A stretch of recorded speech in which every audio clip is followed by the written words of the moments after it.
2023 wasn't a good year for the Carolina Panthers, but I'm trying to make 2024 a better one for myself. Get started on your resolutions with Factor so you're ready for the new year. Factor's ready-to-eat meal delivery takes the stress out of meal planning and sets you up for success in the new year. Skip the grocery stores, prep work, and cooking fatigue. Instead, get chef-crafted, dietitian-approved meals delivered right to your door. With over 35 meals to choose from per week, including keto options, calorie smart, vegan plus veggie, and more, plus over 55 weekly add-ons, you'll have a ton of nutritious and flavorful options to kickstart your resolutions. Skip that overpriced takeout trap. Factor is cheaper and way more delicious than takeout. Get chef-crafted, restaurant-quality meals delivered right to your door, and they're ready to heat and eat in just 2 minutes, which means more time for you. Head to factormeals.com/C350 and use the promo code C350 to get 50% off. That's code C350 at factormeals.com/C350 to get 50% off.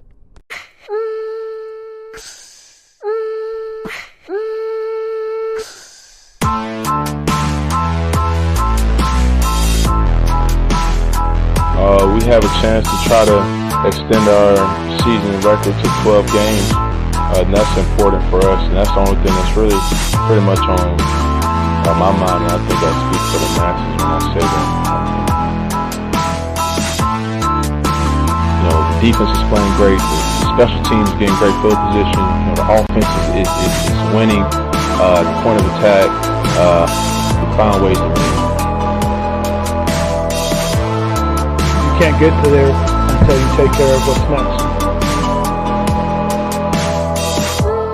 I want to be number one. Do you think you are the best? Right now, at the time in life and where I'm playing at, yes. Yo. What's the deal, Panther fans? It's Tony Dunn. It's the C3 podcast brought to you by CarolinaCatChronicles.com. Can't even say my own website's name. I'm so excited because the Panthers have moved to 5-2 after a 36-21 defeat over the Baltimore Ravens and the formerly known as the number one defense in the league. And we're going to talk all about that tonight, and I'm here with my homeboys. Cody Lashney in the house. What's up, Cody? C3 family, what's up? They said the Baltimore Ravens was the best defense in the NFL. Well, someone didn't tell Cameron, Jarrell Newton, and Norv Turner. It's Tuesday night. You know we're about to wrap. Let's do it, boys. Joe Riolano in the house. How you doing, my friend? Tony, I am excellent. I'm happy to be with you guys on Tuesday. After a Hornets win, Tuesdays are all that much sweeter. The Hornets? So let's get it started. You said after the Hornets win. I'm sorry, I'm watching the Hornets game. After the Panthers win on Sunday. They're up right now. They're winning right now, correct? Handily. All right, man. Okay, so tonight's episode is All You Need Is Love When You Got Cam. It's episode 18.39, the 39th show of our 6th season as a show. Haven't missed a Tuesday yet. And we do it because we've got some of the most fun people to run the show here in the chat box. What's up to everyone on YouTube? We appreciate it. Go ahead and turn your phone to portrait. Smash that thumbs up button. Let's get these likes and these thumbs ups and these views all up to grow Panther Nation together. We've got some great cat calls tonight. The number is 252-228-5098. You can get your voice heard on the C3 Panthers podcast. And we got a ton to talk about tonight about this team, about the trade deadline and some various things. So make sure that you catch up with us in the post-game show, too, after the game on Sundays. Or maybe, I guess it's going to be super late on that Thursday night game in 2 weeks. But we're here breaking it down for you guys. And let's have some fun tonight, Joey.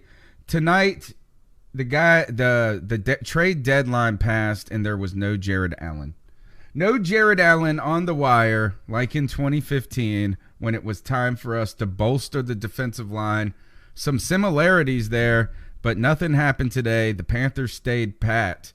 how you feel about all of that. Were you disappointed, or is it just like, hey, it is what it is? Yeah, I think really, aside from pulling some Madden-like trades, the video game Madden, I'm pretty happy that the Panthers just are going to play the cards they were dealt. Cody, the Panthers have put together probably the most complete win of the season, at least described by Ron Rivera like that, over the Baltimore Ravens. And, you're starting to feel good about this team, and the question still lingers, does the defense have what it takes to push deep into the playoffs, deep into the season? Because while the pass rush has gotten pressure, it hasn't gotten us home as much as we'd like. Cody, was this something that the Panthers should have considered, bolstering the line? We saw Dante Fowler move today. I was thinking of the Olivier. To the Rams of all teams. The Rams. The rich just get richer. Mm-hmm. I was thinking of going to Washington and targeting, what is his name? Olivier Vernon. I always get it confused with the old actor, Vernon Olivier.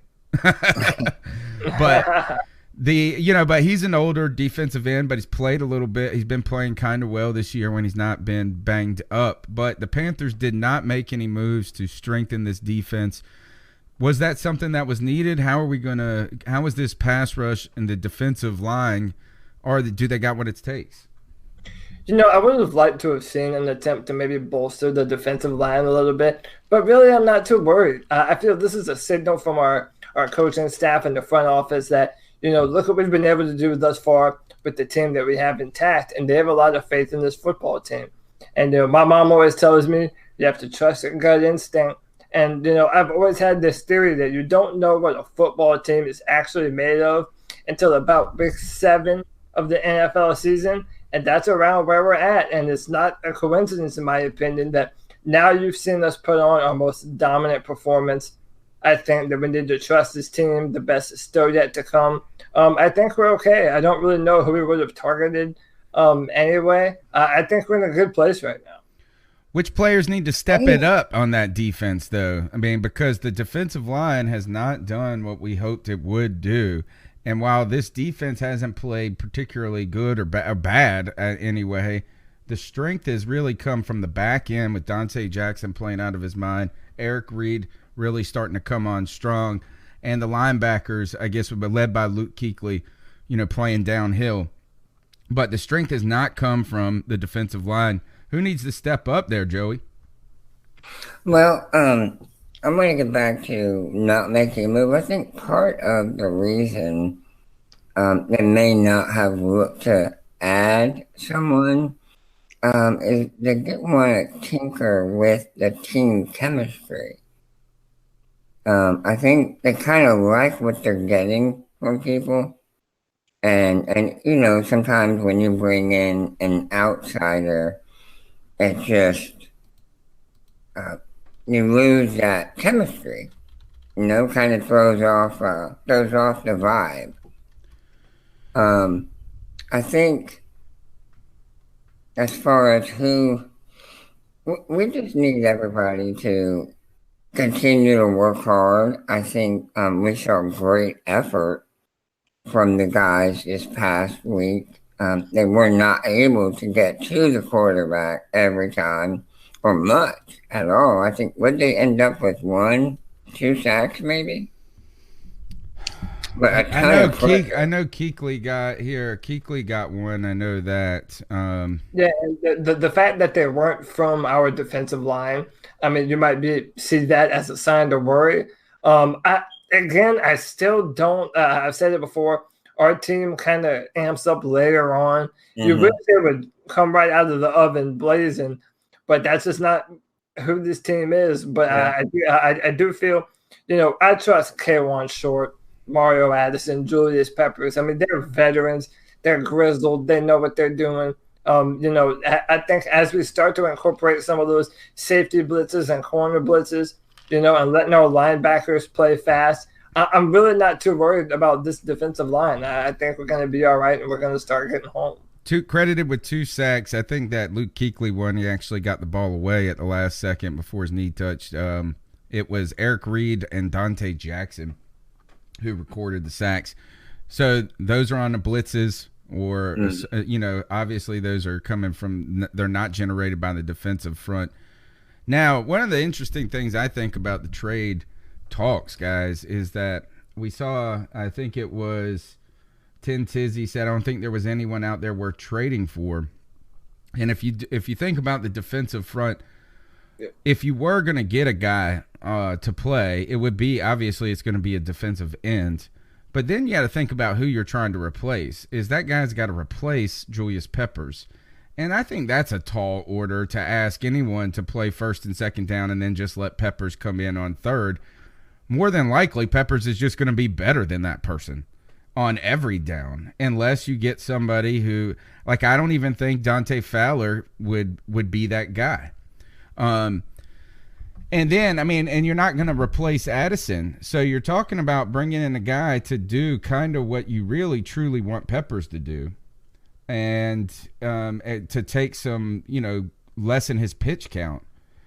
So I think there is something to what you're saying, Joey, in that chemistry, is that it would have to be very seamless. Mm-hmm. And unless one of those guys saw the door or saw an injury, I think it would be tough to figure that out. The team hasn't necessarily shown a propensity for figuring out rotations so far either.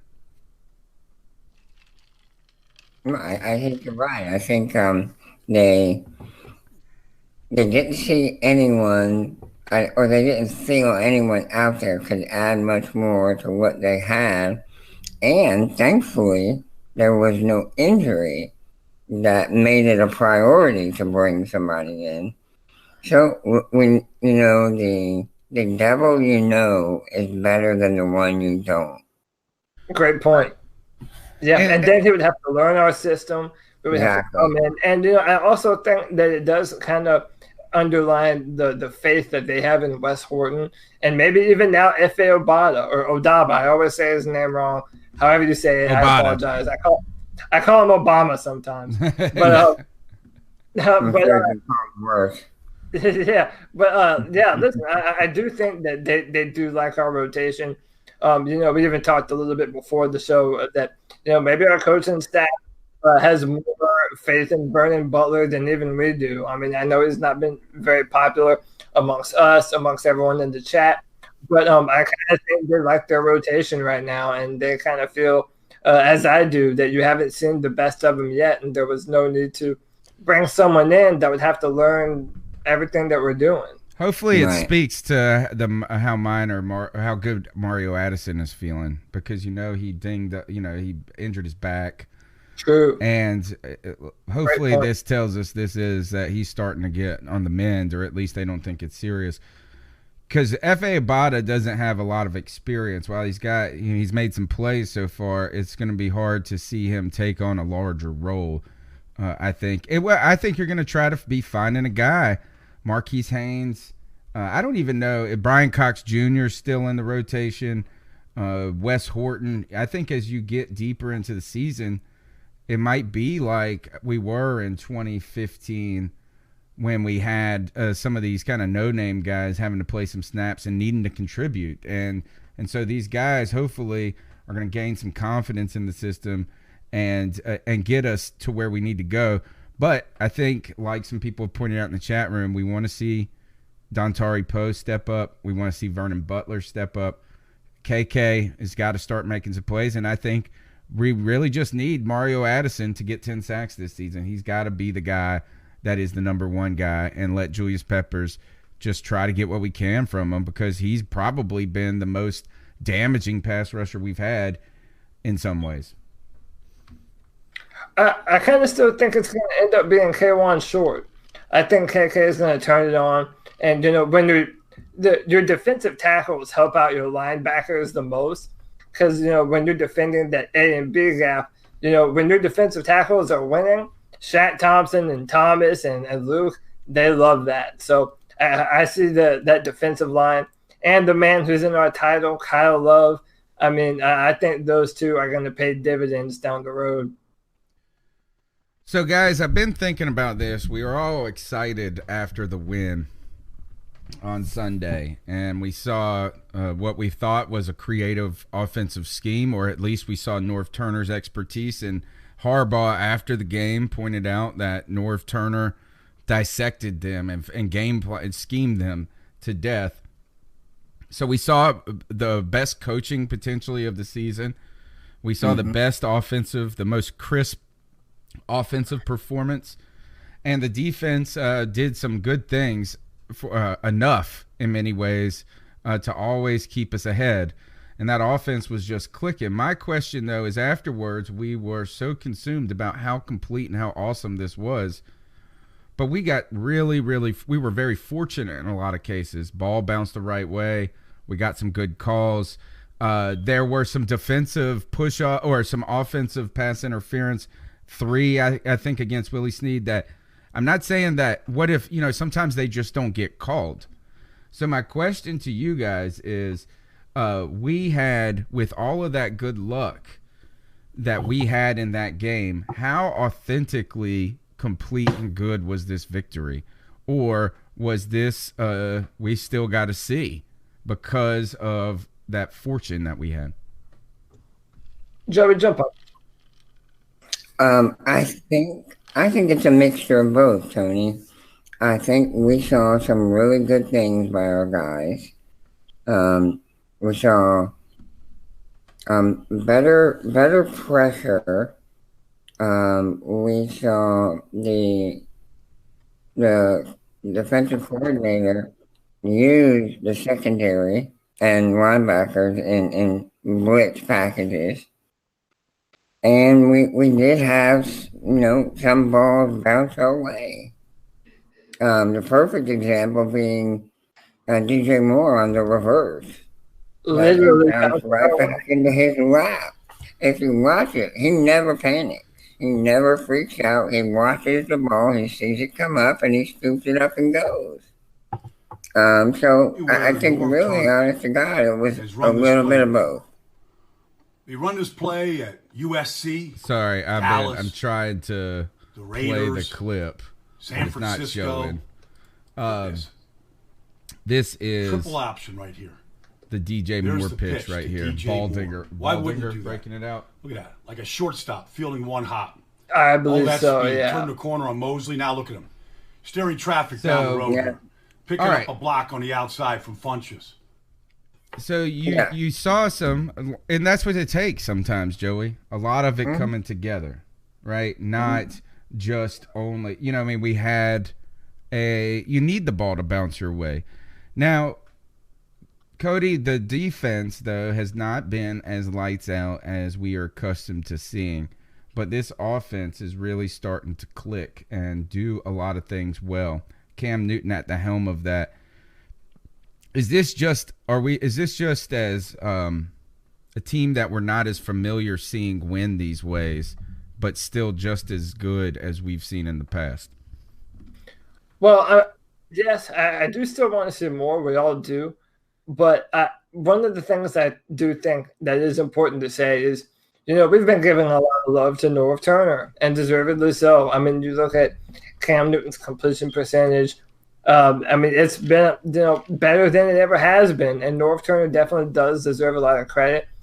And even though we always heap tons of love on Cam Newton, I think you have to do that still, man. If you follow Cam Newton on Instagram, he's even on Monday. He's up early in the morning on the treadmills. He is putting in work and dedication and time and effort.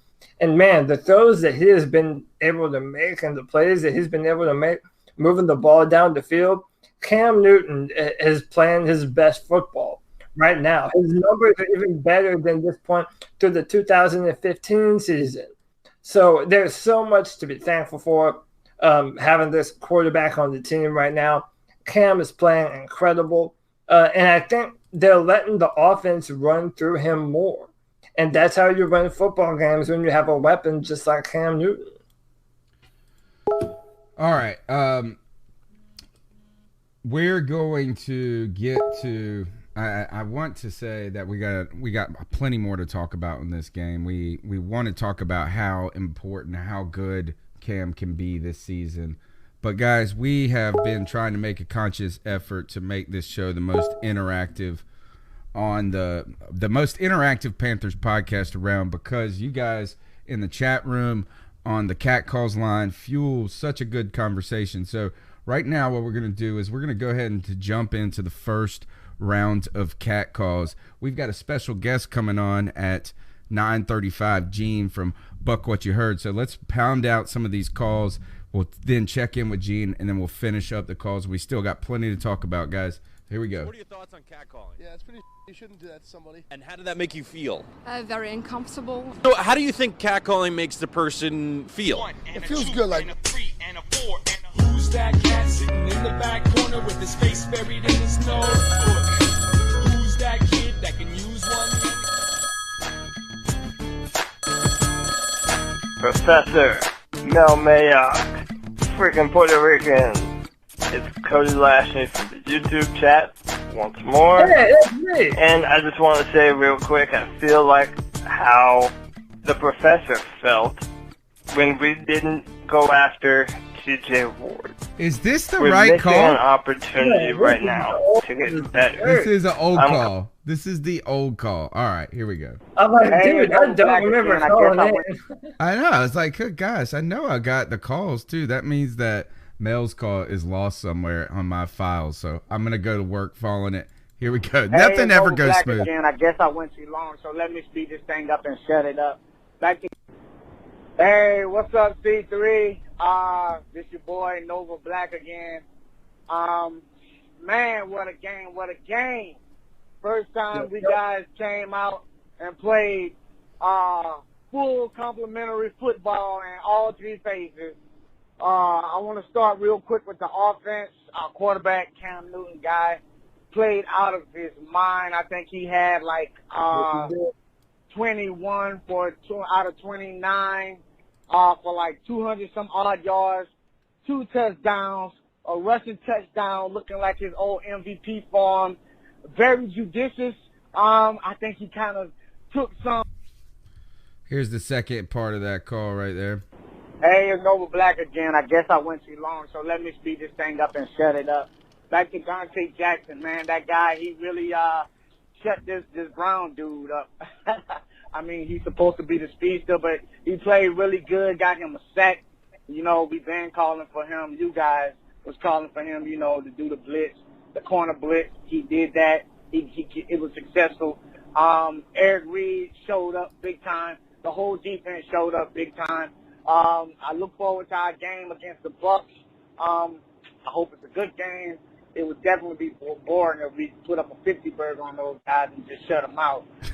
Anyway, everybody keep pounding, you know. Shout out to Michael Pilardi, Graham Gano, you know, the whole special team squad, you know, for, you know, keeping the Baltimore Ravens deep on their own field, sideline or whatever you want to call it, like in the 10-yard line, inside the 20. Anyways, you guys keep pounding. Love you guys. I'll keep sharing this podcast in the Panthers group, the Keep Pounding group on Facebook. I'll keep watching, staying tuned, and everything. So everybody have a good one. Man, thank you for that call, man. We really appreciate pointing out that the special teams in this game, Cody, was really important to us.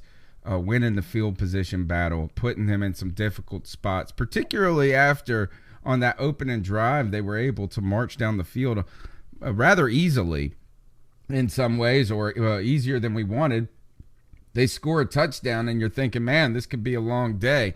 But the special teams after that continued to put us in an advantageous position, Cody. Pilardi has been phenomenal. He's been fantastic. Throw Curtis Samuel in on there because he's been playing so great on that punt team. And then Graham Gano has been lights out really for us other than a couple extra points. Yeah, man, listen, Mike Pilardi has not just been phenomenal. He's been the best punter in the NFL. I mean, the stats don't lie, man. He has been a weapon for us.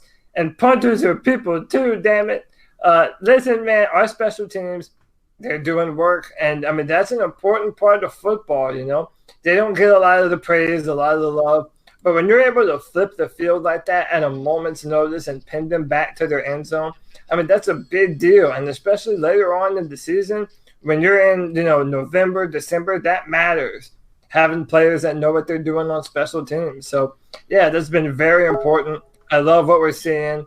And, yeah, I mean, shout out to Nova for bringing that up. I mean, whenever our special teams plays like that, it's incumbent upon us as Panther fans to be able to point that out and show them love as well. Yeah, Dante Jackson has been a crazy good, and John Brown, who had over almost 140 yards the week before, 120 yards the week before, was held to 20. So we did some really good things, and I still think Eric Reed has a big part of this as well on the defense. I think that we're starting to see a team that may be a little bit more resemblant of some of those Seahawks teams coming forward. If you could get, and obviously our corners are not as big as that, but maybe the power is going to come from the back. Whoa. Those are big words, man. Well, I mean, Dante Jackson lights out, Eric Reed's playing well, and Luke Kuechly is the field general out there. Those have been our three best players on defense so far. We have almost as many interceptions this year as we had all of last season. I mean, and listen, the cornerback position, you know, when you have a dominant player back there, they're not throwing over there. So you don't see them all the time, and you don't see what they're doing on the field. Listen, guys, Dante Jackson, and I've said this before, I'll say it every Tuesday, I'll say it every Sunday. Dante Jackson flies to the football. Okay, that man has instincts that are second to none. I mean, he is so good playing the position. His first year in the NFL, he has that bravado that we haven't had in a long time that we all wish we saw more of from James Bradbury. He's a ball hawk. You know, it's allowing people like Mike Adams and Eric Reed to play fast and play well. I cannot heap enough praises on Dante Jackson, man. If you're ever able to watch the film and watch him play, the dude's incredible. I mean, there's no other way to say it. I know what happened with the cat calls, guys. I loaded last year's Halloween calls, 1031, up instead of the cat calls from 1030. All righty then. Here we go. Alrighty then. Here's Mel Mayock, though, I think. Yo, what's up, boys? It's Drew. Psych. Calling in to talk about that game, man. Last 4 quarters of Panther football. That's what we should have been doing all year. Finally. Hell yeah. What do you guys think about Cam and the MVP race? I think he's kind of getting swept under the radar because all the other Pat Mahomes, Gurley, and all them, but I think he deserves to be mentioned. Keep pounding. All right, Joey, I'm going to go to you on that. Cam Newton, I know that you've rewatched the offensive snaps from that game. He's dealing. He's had statistically a better season than he was having in 2015 when it comes to pass completions, throwing touchdowns, even I think rushing touchdowns. So the statistics are panning out. It just turns out that Todd Gurley is an insane monster over there in L.A., and Pat Mahomes is having the greatest rookie season, one of the greatest quarterbacking seasons so far to this point. Where do you think Cam Newton is in the MVP conversation? I would say it's okay to bring him up and mention him in the conversation. I don't think he's a leader of the pack. But I do think he's worth mentioning because he is doing the very things that people said he was incapable of doing. People thought he could not be an accurate passer. And he has shown them all that he can be a very accurate passer. Well, he's also got 9 more games to go, Cody, in that those other guys have 9 games to go as well. Now, Gurley, I think, is going to be Todd Gurley all the way. Doesn't matter. There could be – Pat Mahomes could – You think so? Even over Pat Mahomes? Well, I'm just saying Mahomes could. While I think Mahomes is leading the race right now just because of how incredible, he's also got to play 9 games too. And right. Left. Yeah. And so it's possible. Yeah, they could cool. And so is that really it's about pacing. And while Cam Newton deserves consideration, as Lynn put it in the chat room, as Joey said, it's okay to mention his name in the conversation.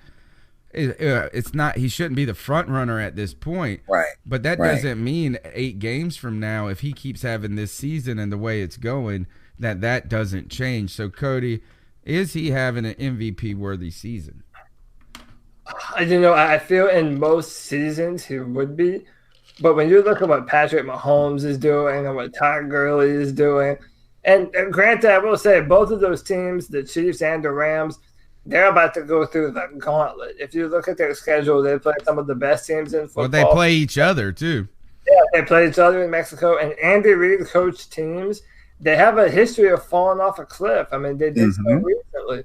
So, I don't know if Cam is going to come out number 1. But listen, I try not to be superstitious.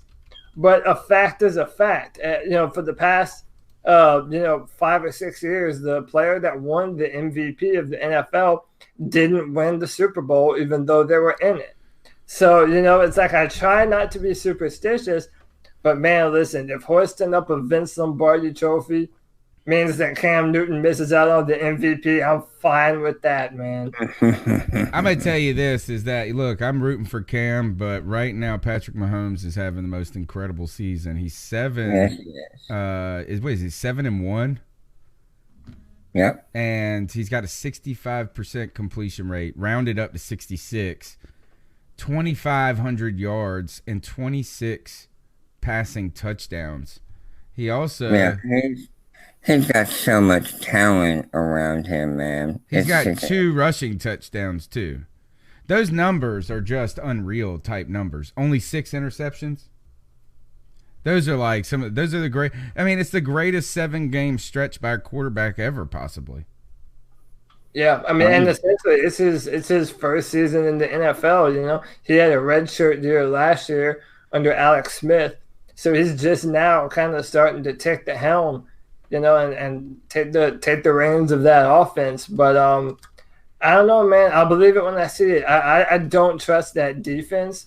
And if they're not, in the AFC Championship game, then he probably won't even be mentioned for the MVP. It all depends on where they finish.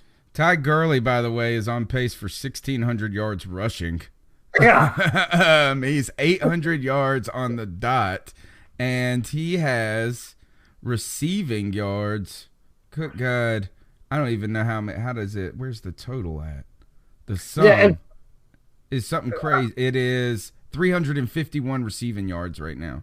Well, can I just say, and then you mentioned receiving yards, Nirvash in the chat hits the nail on the head.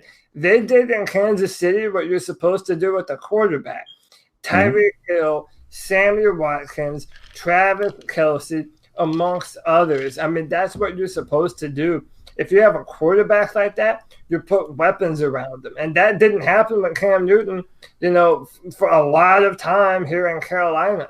So, and look what Cam Newton was able to do his first year in the NFL, even without those kinds of players. Oh, yeah. I'm not saying the guy's a better quarterback. I'm just saying the season itself is incredible. And, I think they've also hit some, they've gotten some guys like Kareem Hunt and Tyreek Hill. They weren't the most celebrated picks at one point. And maybe they were, but there was one guy that had some problems, like he killed a dog or something. I don't know. Either way, it's an incredible season, but Cam is having an incredible season, and it's nice to fly under the radar because a lot of it's going to have to do with how these teams are sitting later on in the season. The problem is that the Rams are kicking butt, and so are the Chiefs at the moment. So until somebody slows down, this is one hell of a race to watch, and you better stay on pace. Tony, Joe, Cody, it's Aaron or Mel. Just wanted to check in with you guys. I was hoping to be on the show tonight, but can't make it. Got too much going on, unfortunately. But hey, just wanted to give you my perspective. These Panthers really are starting to come around and look like the 2015 team, going against the #1 rated defense. I mean, Cam is more confident in that offensive line. Just looked amazing. And the defense, it looks like Eric Washington's starting to call the right plays at the right time, mixing in blitzes, press, and zone coverage.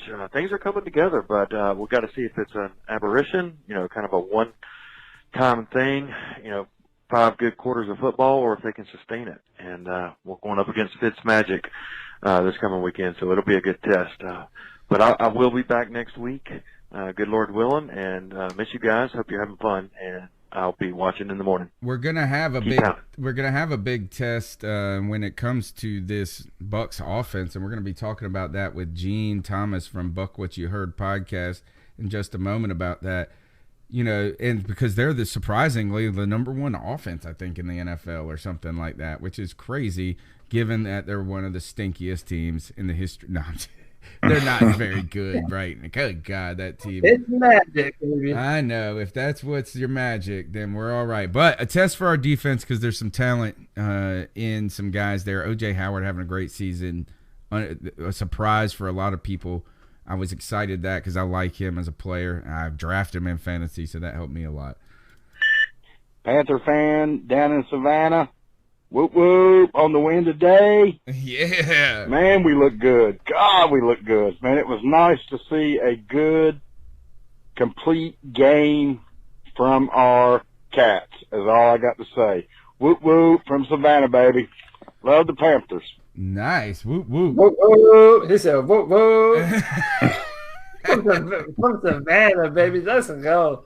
He never left me, did he? All right. My look, the Cat Calls line is 252-228-5098. You can get your voice heard on the longest running Panthers podcast. We want you to steer this conversation. Go ahead and turn your phone to portrait mode. Smash that thumbs up button. Subscribe on iTunes, Stitcher, tune in the radio. And like that caller said earlier, go ahead and share it. Share the podcast. Let's grow Panther Nation together. What Rowan Wright has coined has changed the culture. It's time for us to become one of the loudest one of the loudest fan bases, and that can happen on the internet for you people, for some of us who can't get to the games. So we appreciate your support. We're going to keep going through one last call, and then Gene's jumping in. This is Chase Fuller from Hickory, North Carolina. Caller, been listening since the June or July area. I just got to say, you guys are doing an amazing job. Super hospitable, and I really appreciate you guys putting on a fan-friendly show.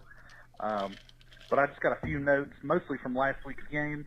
One, Kyle Love is a monster, undoubtedly. All you need is love. The fastest man alive. I mean, I want to see him tested. It's crazy how fast that guy is going in there. Cornerback with a sack, it's crazy. Greg Olson still got it. Special teams definitely could do a little bit better. DJ Moore had a great coming out party.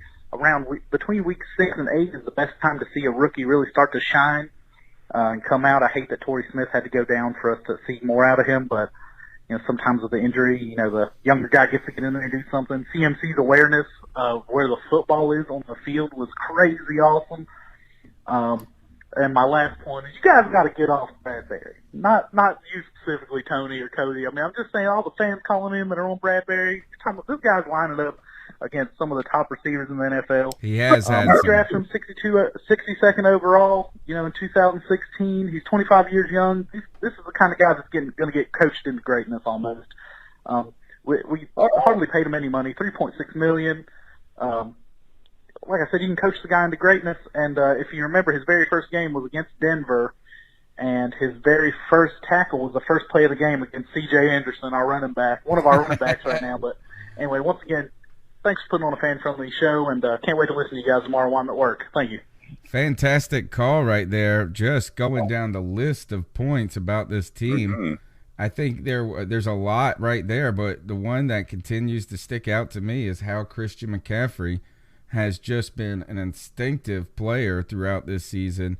He's just looked so much better than last year, and I don't think it's that he looked bad last year, but you can tell he looks a lot more comfortable, and now he's letting that football, like his football instincts, take over, and it's fun to watch. Yes, he is. Super fun to watch. And then, he mentioned something, and I wanted to run this by the two of you. I don't know if we have any callers that mentioned this or bring this up, but, Torrey Smith was hurt. and didn't get the chance to play. And how coincidental is it that when we have McCaffrey, Samuel, DJ Moore all on the field at the same time, we put up our best offensive performances? And we've talked before about how sometimes Ron Rivera, he has to have an injury to one of his favorite veterans for him to play the younger, better guy. So my question to both of you is, do you think that's kind of what happened? And are you now hoping that we see a little bit less of Torrey Smith as a circumstance of that? Well, I'll say this. I mentioned this, I think yesterday amongst ourselves. When we have DJ Moore and we have Curtis Samuel in the game, it's like we have two more Christian McCaffreys. Yeah. It's like we have guys that can line up in the backfield and run the ball, or that can split out and run routes. Because their builds, their frames, their running style, all the same. Really quick twitch, fast, surprisingly strong, and tough running guys. Yeah, all three of them. Playmakers. Yeah, all three of them are legit playmakers. Elusive. And that is what we need to. That's what Cam has needed for the past 8 years, 7 years. He's needed playmakers. Some little mini Cams out there. They're little mini Cams. How good we can be when we have those guys on the field. Favorite point about that call, though, is about DJ Moore learning about a rookie in week 7 or 8, because we've seen rookies play really well. Think Ben Wickery, think Kelvin Benjamin, and then college, 10 games, 12 games at the most. The season gets long to them and grueling. And DJ Moore is fresh right now, so there's something to that. But we got plenty more calls to get to later in the show. We're going to come back to that. Right now, we're going to bring in special guest Gene Thomas from the Buck What You Heard podcast, longtime friend of the C3 family. He's got his mic on mute at the moment, it looks like, so I'm going to give him the warning on that. But Gene, welcome back to the C3 Panthers podcast. Hey, guys, how you doing? Thanks for having me on. I really appreciate it. Happy to have you, man. Yeah. Hey, Gene. Good to talk to you, buddy. Long time. Yeah, it's been a while. So we brought you on because now it's, look, the Panthers' second division game of the season upcoming this week against the Tampa Bay Buccaneers. And the Buccaneers are the Buccaneers right now. I feel like in so many ways there was some things that you thought you were going to get excited about potentially earlier in the season.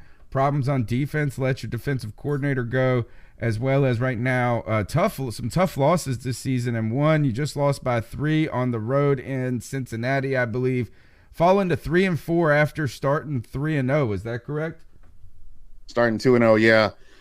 It's, man, I don't know what to expect, to be honest. I've been watching Carolina. And Carolina has consistently gotten better as the season's progressed. And fixed mistakes, cleaned up a lot of stuff, which is what an NFL team is supposed to do throughout the season. Now, when you talk about the Tampa Bay Buccaneers, you talk about the 3-game suspension that Jameis Winston had at the beginning of the season. Nobody expected Ryan Fitzpatrick to have the start that he had going into the season. And then as you get past that second win, they go up against the Pittsburgh Steelers team and the defense can't deliver. So there were a lot of issues with the defense, and they finally get rid of Mike Smith, and you bring in a new defensive coordinator. They've cleaned up a little bit of that, but the strength of this team should be the offense. And guys, I'm going to be honest. I'm usually positive about Tampa. I was so frustrated by that Cincinnati game because of the interceptions that I saw from Jameis Winston. He just put this team in a bad position. So, hey, man, my name is Cody. I'm the newbie to the C3 show. I wasn't on here the last time you were on. But, yeah, man, I was very happy that you were coming on tonight, because I just want to straight out ask you 100% honest. and I want your raw emotion. Just tell me what you feel.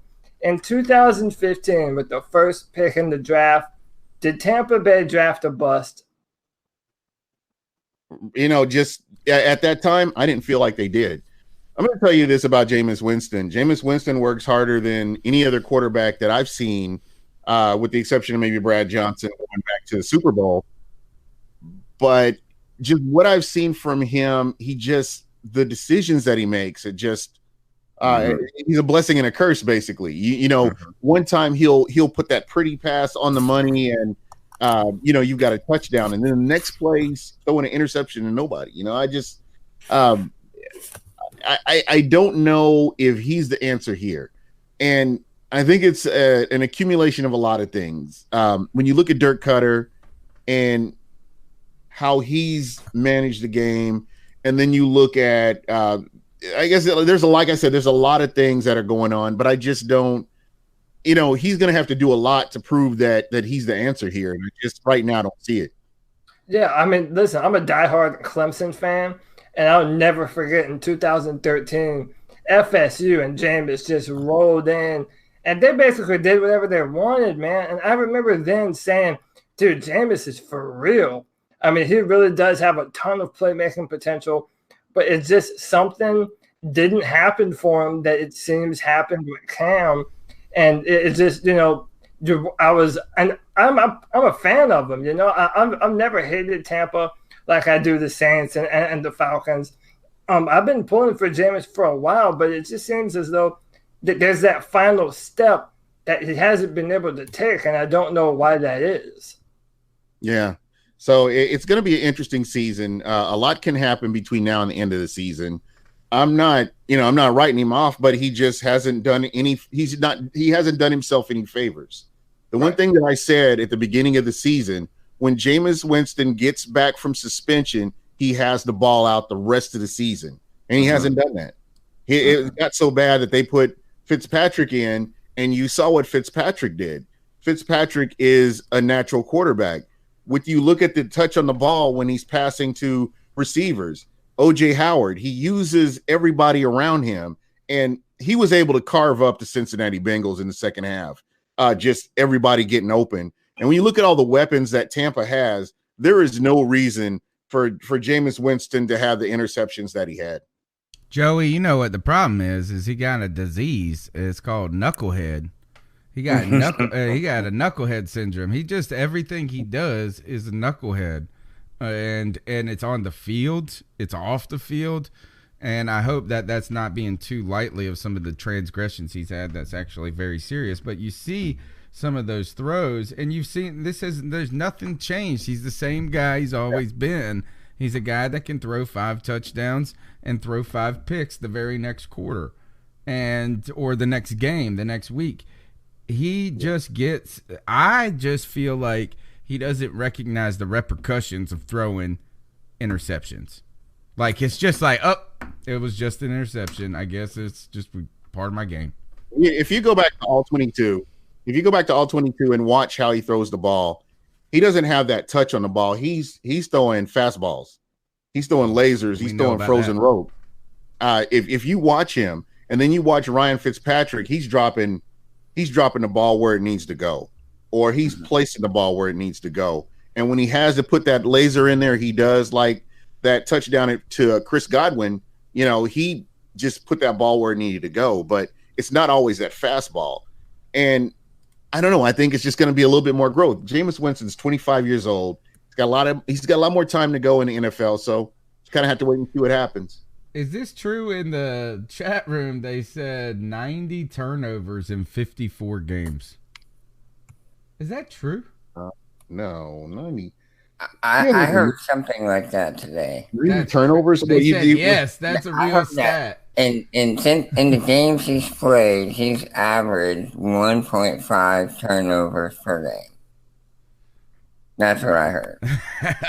Well, I mean, he just hasn't had any games where he's had zeros, I guess. You know what I'm saying? Like his best game, he still throws one. He's had games where he hasn't had turnovers, but he has. Do you guys move on from him? I would. Personally, I would. I just, all that I've heard from Jameis Winston is talk. I mean, he's made some improvements, but he hasn't made market improvements. So we'll see. Again, like I said, there's a lot of football to be played.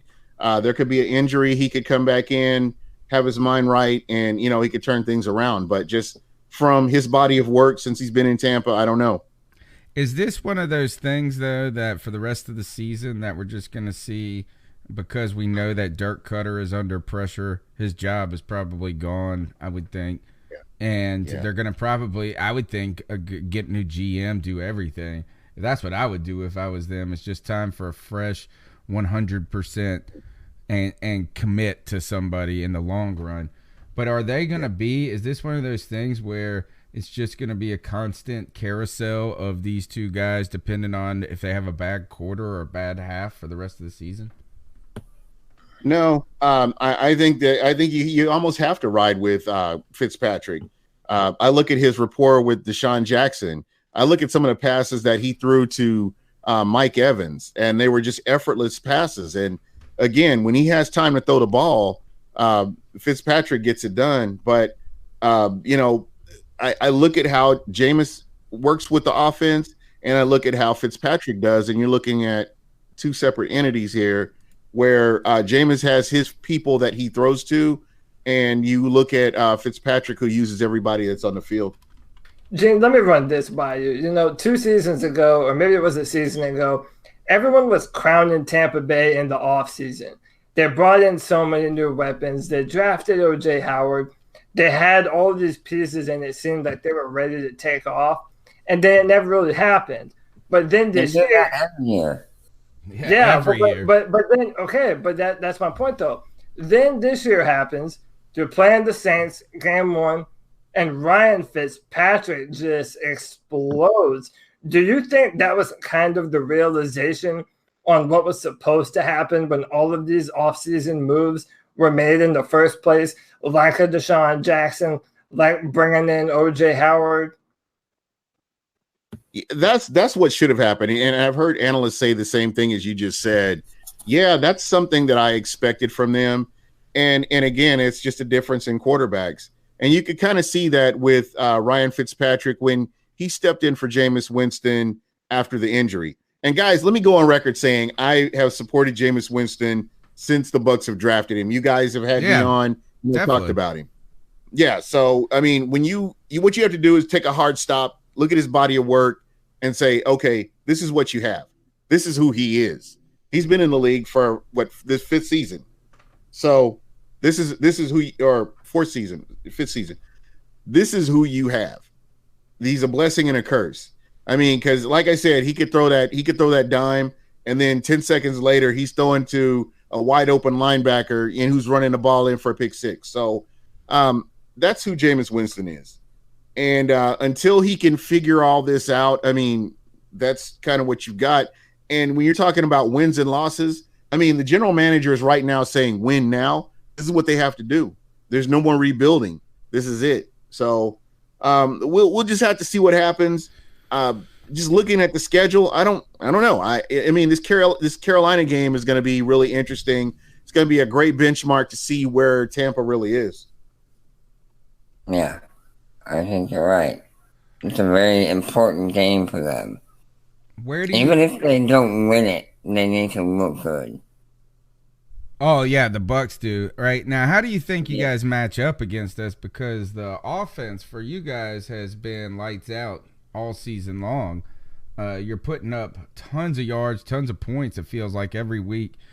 But they have not, equaled W's in the last few weeks. Yeah. How do you guys – I mean, tough road game in Cincinnati. That was a tough place. That's a tough place to go on a team that's reeling off of 1 or 2 losses themselves. And they need to come back and make a statement. But now you got to go on the road again to play the Carolina Panthers, who last week played their best game of the season. How do you see this is this something that where it just comes down to how your defense plays against Cam Newton and this offense because you feel comfortable about that offense in Tampa? I think it's all about execution right here. This is where, as I mentioned before, not to dodge the question, but this team has to go out and execute. That's key. Make those tackles, make stops, protect your quarterback, keep Ryan Fitzpatrick upright, and make plays. Drop passes have been huge for this team. Penalties have been huge for this team, and they just need to clean a lot of this up. And I've said this before: they can be in every game, but just the way they've played is just they've underachieved in a lot of ways. What worries you the most about this matchup? So when you look at Carolina, Christian McCaffrey does. To be very honest, Cam Newton. We know who Cam Newton is, and we see that every year. And he's a guy that if he gets loose and he starts getting going, it could be a long day. Greg Olsen, another person that looks like he's hitting his stride and he's ready to roll as well. So the defense is going to can't be a liability in this game, and the offense needs to take advantage of opportunities. When you say Christian McCaffrey, do you feel that your defense it's almost exploitable when it comes to the check down, or when it comes to a player that's kind of squirrely like Christian is, that can kind of move out when you're not expecting him?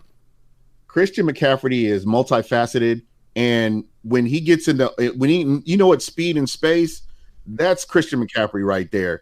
And he can make you miss, and he could turn a 5-yard loss into a 15-yard gain very easily. So just the Bucs defense being fundamentally sound, wrapping up, making tackles, no costly penalties, that's what they're going to have to do. What's the injury status on your team? I know that was it Levante David that went down? Quan Alexander went down. Quan Alexander a couple weeks ago. And then Gerald McCoy, I don't think Gerald McCoy is playing this week. So it's just I haven't seen the final injury report, but Gerald McCoy with the calf injury, I'm not sure how that's going to go. Vita Vea had a knee injury in that Cincinnati game, so we don't know if he's going to be 100% as well. They've got a lot of injuries. This team does. The chat room's putting out some crazy stats on Jameis Winston. Career 54 interceptions to 75 touchdowns. But somebody pointed out 36 fumbles. How do you fumble it 36 times? Because you're not taking care of the ball, and that's all part of it. Good mercy. All right, so you got some. And now, this offense, though, has been clicking better than we've seen any Tampa offense play in memory, in my mind. And, I mean, this is better than when Doug Martin was at his finest in those couple of games, I feel like. Mike Evans has just continued to show he is a dominant wide receiver number one that probably just gets overlooked for how good he is in the league in top conversations. Deshaun Jackson having a resurgence late in his career, best season as a Tampa Bay Buccaneer. But I think how is the offensive line held up? Because that has been the trouble spot for your team for so many years, and now you guys are throwing the ball downfield. They have to be giving you guys some protection. Yeah, absolutely. When you bring in a Ryan Jensen at center, that was a great free agency acquisition. Players like Ali Marpet, getting him re-signed, Donovan Smith, DeMar Dotson, these guys just coming in and playing. They've done a pretty good job of keeping the quarterbacks upright.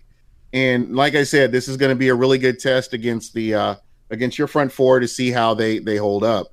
And again, this is going to be a good test for your defense as well to see how they match up against an O.J. Howard, Cameron Brate, Mike Evans, Deshaun Jackson, Chris Godwin, and some of the other receivers that are on this team. Ton of weapons there. You're right. This is going to be a tremendous test for our defense, and that may be the best way for us to win this battle, guys, is for our offense to manufacture some long drives, keep the ball on the ground, grind out some clock, and us dictate this game. Now, where do you guys see the keys going forward of what needs to be done? I'll start with you, Gene. What do you see? Where do you stand? Is this one of those you just have no idea where you are?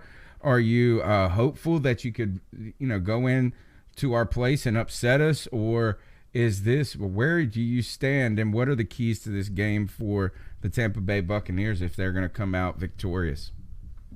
If the Tampa Bay Buccaneers are going to come out victorious, they're going to have to get 3 and outs on the defensive side of the ball. They're going to have to get the ball back for the offense so they can go out and try to make plays. Tackling is going to be huge. Executing is going to be huge as well. But making those tackles is going to be big because, like I talked about, Christian McCaffrey, and I know he's not the only person on this offensive team, but he's a guy that you have to stop him right then and there because you're looking at somebody that can stretch the play. Greg Olsen is somebody else, and I'm really concerned with the linebacker matchup against your tight end. I just am not 100% sold on that. So that's something that they have to game plan around that as well. Joey, where do you feel like the Panthers, I mean, this is an important test for our defense, but there also are some injuries on their defense as well that's going to make this difficult.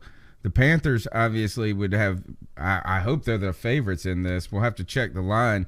But where are you concerned, Joey, and what questions may you have for Gene about that offense as they come into town?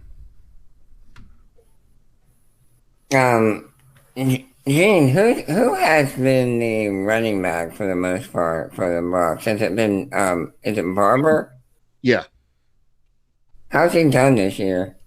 I've been pleasantly surprised with what he's done. He's been able to extend plays and where they're running him because this is the first game last week that I've seen where they've actually committed to the run and it was beneficial to them. Even into the second half, you saw how the Bucs committed to the run, and I was very happy to see that because that's something we haven't seen all year. So hopefully, getting him some holes and, he does extend the play. So I'm definitely looking forward to seeing how he comes in against this run defense of the Carolina Panthers. Yeah, because in some games we've been, let's just say, less than spectacular against the run. And that's really where I think this game is going to be won or lost, is in the trenches. It's going to be, can our guys get off their blocks and tackle your backs and force Fitzmagic to win the game? I think that's what the Panthers' goal is going to be. Stop a run, make them throw it. And on the other side, the same way. I think Carolina wants to run the ball, set a tempo, and, continue to work the defense sideline to sideline. That's something they've been doing, making that defense run. That's when they're doing the reverses and the counters and all the misdirection. They're making the defense run. So, I think Carolina's going to be able to take advantage of the fact that, Tampa's got some backups playing.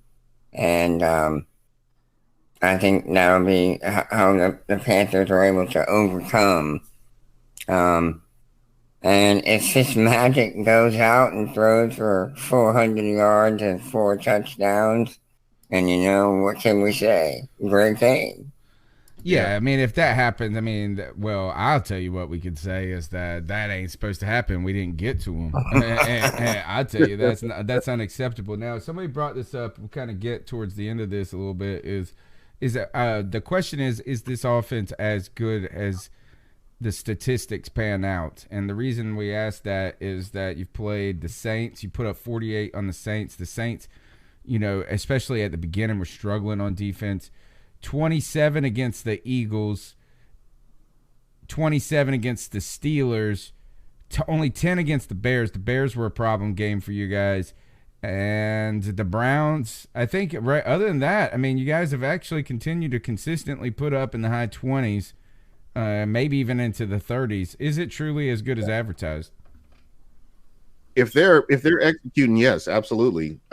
There's somebody is always open. The one thing that, and again, not to beat a dead horse here because he's not even playing, but there were many opportunities that Winston had underneath that he could extend plays. You could turn a first and 10 into turn that into a 2nd and 5, or maybe even a 2nd and 3, just based on how these receivers were running routes. And he was focused on the long ball, and he wasn't taking what the defense was giving him. So you got a different quarterback in here. I don't know what to expect, so I will be just as interested as you are to see what they do. Do you have any questions for us, Gene, about the Carolina Panthers that we can answer for you? Yeah, absolutely. How happy are you right now with your wide receiver core? I mean, I've been hearing all the Kelvin Benjamin jokes, and they just they are all over the place. So I know you guys have moved on, and what you have right now, do they complement Cam Newton?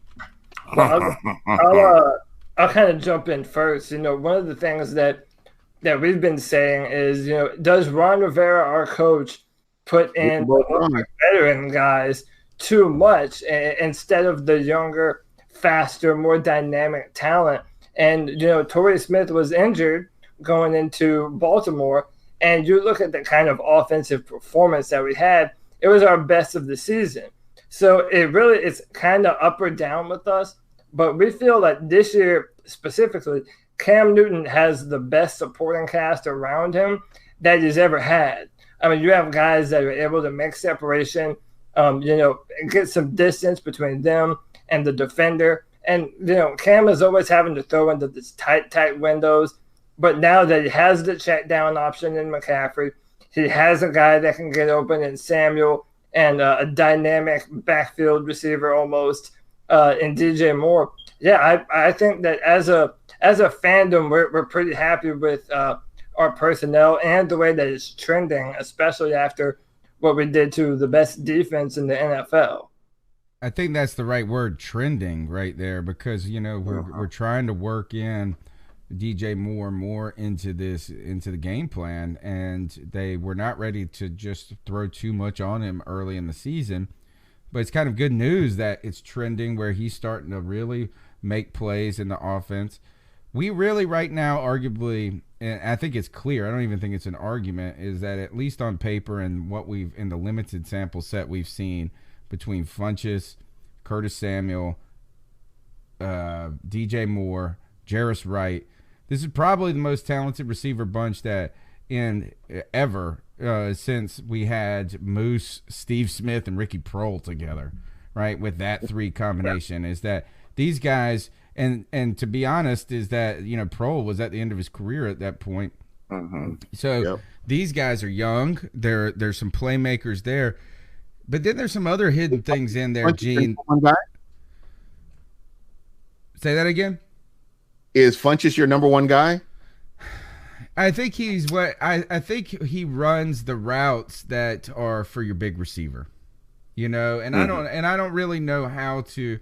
I think that in the NFL that we're looking at when you're wanting to put 3 guys out there, is that no, we don't have a guy that's going to get 10 targets right now. And so if that's what you need from Devin Funchess to be a number 1, to be a kind of a guy that you're going to feed and feed and feed no matter who you're playing, then Funchess is not that. But he is I think he's a nice player who has size and has length. But there's some other things, too, that are hidden in this that are part of the reason that this receiver group is starting to look better. One is we've always had Cam Newton. He's been amazing when we can keep him upright. The Panthers have allowed the least amount of sacks, I think, since 2015. The offensive line is playing far better than we expected it, given some of the early injuries.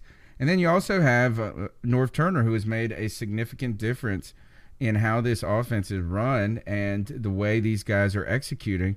And I think that's even shown that Cam has looked some of the most polished that he's looked in knowing what to do in situational football.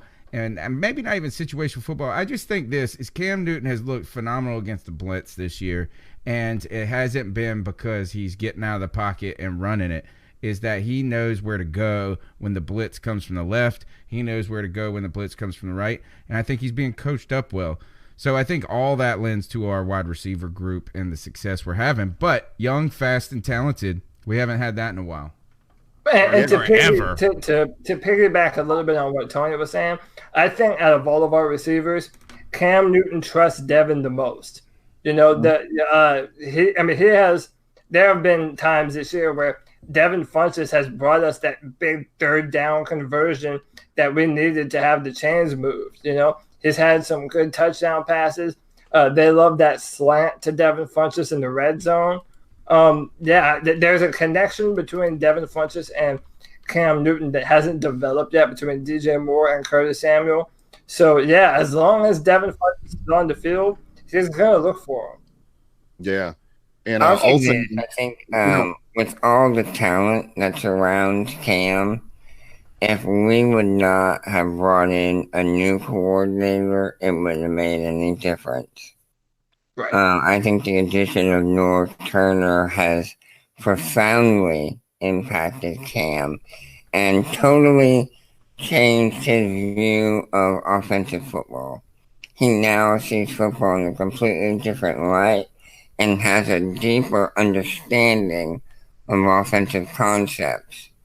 And he has seen them work. He believes in this system because he has seen it. And I think that's the biggest impact that has been made on this team is the addition of North Turner. How about this is with it, on top of that, Joey, is that you had Cam Newton joke at one point earlier in the season about how when Norv gets on the headset and talks about Cam running it, right? So there is not only is there a respect for his football wisdom, but I think there is a connection that he's able to establish Norv with players, part because he's been in the game for so long. But one of the questions I had about Mike Shula was this: is maybe he's just not the best teacher. And that doesn't mean he's a bad teacher, but maybe Norv Turner is a better teacher. Yeah. Just overall, that's huge in football, period. If you can teach somebody and explain to them why they're buying into your system, that's huge. Mm-hmm. And, you talk about Cam Newton and how long he's been in the NFL and the number of coordinators he's had to work with. And then you have this guy who comes in and he can get him to change his philosophy and get him to buy into what they're doing, what their offensive concept is. That's very important. So if you have to be a teacher to some extent.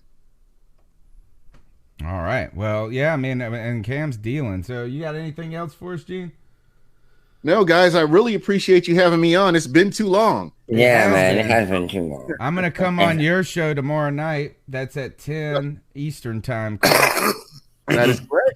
Fantastic. I'm going to take my kids trick-or-treating. I'm going to rush them home. I'm going to tax their candy buckets of all the good stuff. And then I'm going to get hopped up on sugar and come on Buck What You Heard. Gene, can you tell everybody how to follow you on Twitter? It's underneath. You can see it in his picture, but go ahead and tell them that for the people listening on iTunes, Stitcher, TuneIn Radio. All right. And, yeah, I need to get that updated, too. You can reach me at Buck What You Heard on Twitter. If you go out to iTunes, I thought it you was can reach me at super heavyweight. Say what? It's not super heavyweight anymore? No, I you know what? Somebody made a comment. Why are you calling yourself super heavyweight if your show is Buck What You Heard? And I just kind of sat there for like 3 seconds. I was like, you know what? I've just been too lazy to change it. So I've only changed it, but I need to go out here and change this. I'll fix that. Now you got that. Yeah, but you can reach me on iTunes at Buck What You Heard. Anybody, I love talking football. It doesn't matter what team you're for. I just love football. So you follow me, I'll follow you back. And we'll be talking football. Fantastic. That's Gene with Buck What You Heard. You can find his podcast on YouTube, 10 p.m. on Wednesdays. I'll be up there tomorrow night repping the Carolina Panthers. Gene, man, it's been too long, but as usual, it was great catching up. One of the best dudes I know in the world, Gene Thomas, right there. Appreciate it. Hey, guys, you guys are great. Keep doing your show. I love your show. It's on my rotation at work. I do check you guys out every week, so don't think I haven't been paying attention. All right, man. Thank you very much. You have a good one, Gene. All right, guys, we still got stuff to talk about, calls to get to. The number's 252-228-5098. We're going to jump back right into the calls, guys, because I'm sure that these people have plenty to say, and they'll tease out some of the ideas, so no need for us to interject here. Hey, guys, this is Justin again, Charleston, South Carolina. Now that was a great game. That was a full 4 quarters. Really happy with with what we got out of the offense and the defensive side of the ball. The defense just looked studly, man. It was nice. I would point out that I think at the very end of the third quarter, I got a little frustrated because I felt like we were taking our foot off the gas a little bit. I mean, I would think that if you go back and you look at the very end of the third quarter, we just kind of slowed up. Kept just handing the ball off to McCaffrey, trying to put it up the middle, and it just, we weren't going anywhere. And that was a Ron Rivera thing that I think that you could relate it to Ron. But anyways, that was a good game. It was really fun to watch. Now I just hope that we can go next week and carry that momentum on into Tampa Bay, and hopefully we don't take our foot off the gas there and we just hand it to them. I'm listening to y'all guys talk about the difference in Cam Newton and like Tom Brady and Aaron Rodgers, Drew Brees. I don't really think you can compare Cam to those guys. I mean, I think you have to put Cam in his own class, and with like a Michael Vick and a Randall Cunningham. Those guys were, they were, they could throw the ball really good, but they were also, they could also run the ball very well. So I think it's kind of hard to compare. Maybe not fair to try to compare them to a Tom Brady, Aaron Rodgers, Drew Brees, because they got their own uniqueness. And for that uniqueness, I would say that Cam is elite. He's an elite quarterback in his own class. If you know what I mean. All right, guys. Thank you. Thanks for what you do, and keep pounding. Man, thank you so much for that call. Let's talk about 2 points in that call real quick. And number one is, did you guys get that same feeling in the third quarter that he had? And it was good to see this, is that even if it was momentary, like a moment, Norv Turner came out and got really aggressive after that. So they didn't just flog that dead horse, at least. Joe, what do you think? I gotta admit, I don't think I necessarily got that feeling like they took their foot off the gas. But he said, even if it was only for a moment, because it seemed like that it got corrected. So, it did. They did want it. You could tell there was a natural feeling that was like, we're up 14 or whatever it was at that point, and that we got to shave some time off this clock. Right. You could feel that in the building a little bit, but you also felt, and this is where I think, Cody, the sentiment comes from, that I wasn't ready for 14 to be the lead that I wanted to settle with. And because we've seen these games, we've seen the Panthers come back, is that you really need to continue to score on almost every possession, even if it is a field goal, when you have a lead like that. Yeah, and we were talking about the hurry-up offense and how Cam says that he feels comfortable doing it, that it's a dynamic part of the offense. And then Norv Turner came out and said, well, you don't want to do it too much, because if you go 3 and out real fast, that's 40 seconds, and then your defense is back on the field. Mm-hmm. But I thought in that third quarter, that actually would have been a good time to move into that hurry-up, just to let Cam Newton take what he sees. Let him move the ball, give him the check down option. But, I felt like we had that defense on their heels, and we kind of didn't take advantage of it as much as I wanted them to. I've seen more egregious examples in the past of Ron Rivera just letting his foot off 100% of the gas pedal. I don't think it was that bad. I do think our defense played well enough through all 4 quarters that our offense was comfortable around the whole time. But I wasn't too upset. But yeah, there is I want us to stay aggressive when it matters, the most when we're up like that. We don't want to be Atlanta and let every team back in the football game. I think to me where it really comes down to is I don't have a problem with us slowing the game down. Generally, I know that people a lot of times freak out. But what I think, and I truly, and I know what the caller was talking about there, but I think it's when we slow down because we're scared that we're going to lose it. And that our offense all of a sudden is that we're almost stunned we're ahead. And this game felt after that one drive where we didn't really run a ton of I mean, we ran some time off, but we didn't get anything that much, is that then we came out firing again on the next drive. And it felt like there was a certain confidence at that point that Cam was seeing the field well enough, that Christian McCaffrey, that guys can make plays. So not slowed down because you don't want to lose, but confident enough in your offense to hand them the ball and say, hey, keep winning this game for us. Yeah. Go ahead. Go ahead, Joey. No, I didn't have anything to add. Okay, yeah. I mean, I do agree with Norv Turner. There is a balance that I do think that we need to strike. But like I said, I do agree that Cam Newton is one of the best quarterbacks in the NFL under that hurry-up offense. And, you know, it is a dynamic that I do want us to be able to use more of. I mean, having that lead late in the football game, it's so demoralizing when you're up 2 touchdowns and then they put even more points on the board. It's like, dude, you're ready to get on the bus and head your ass back home, man. You know, I want to start making teams feel bad. You know what I mean? I want to demoralize them. So as if we're able to continue to do that, then I'll be super happy. You know what I've been very happy about with Norv Turner, and we'll move on to the next point, is that he's called balanced games. You mentioned this, Cody, is that we had 33 rushing attempts in this game, and Cam Newton threw the ball 29 times.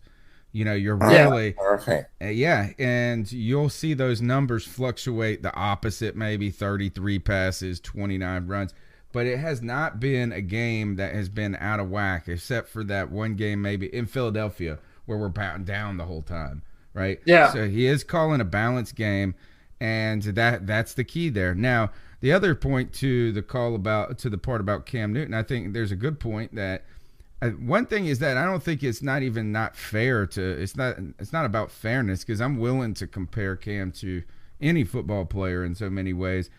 I think this is that one time, do we have to feel compelled to compare guys and the apples thing, and just recognize that certain players are unique in various ways? Is that Peyton Manning was unique in his way, Cam Newton unique in his own way.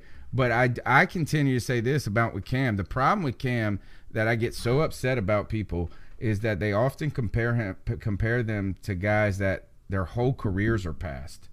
And Cam Newton is halfway into his career, and you're comparing him against guys who've played an entirety of football and go down in history as some of the best players ever. So I do think that, like, hey, let's compare guys through 8 seasons and see where Cam Newton sits there. And boy, when you start doing it 1-to-1, it's hard to outpace Cam Newton. Yeah. And, you know, I think where that comes from with a lot of Panther fans is so many people make what I feel are unfair criticisms of Cam Newton. You know, we know what kind of weapons he's had his entire time here. We know what he's been working with and what he's had to overcome, and to still be successful in spite of all of that. And then these people levy these criticisms against him that are completely devoid of context. You know, it gets your blood boiling. You know, you do want to defend your quarterback and say, listen, my quarterback, anything your quarterback can do, mine can do better. You know, that's the bravado and the attitude a lot of Panther fans do have. But I do agree with that caller, man. Cam Newton is in a class of his own. You don't need to compare him to Drew, to Tom Brady, or Aaron Rodgers. That man fits this team perfect. We wouldn't be anything without him. And as a Panther fan, we should all thank the heavens that we have him. While we're on the subject of Cam Newton, and earlier in the show we mentioned how Lady Luck was on our side in this game. Not only were we playing well, but we got some good breaks. One of those breaks came at the half, and what we thought was, at the time, you're starting to wonder, man, this is crazy how they did this, where Taylor Heineke comes in, there's a delay of game penalty, then he comes in out of nowhere and then throws a pass to Greg Olsen, picks up, I guess would be a first down, it's 13 yards, picks up enough to get a field goal. So we're looking at this and we're saying, man, here is another example of how everything's clicking. The coaches are doing the exact right things. Now, here is Ron Rivera on how that actually went down, and this continues. This is part of the reason I was asking is how real is this complete game, or was it a lot of Lady Luck in there as well?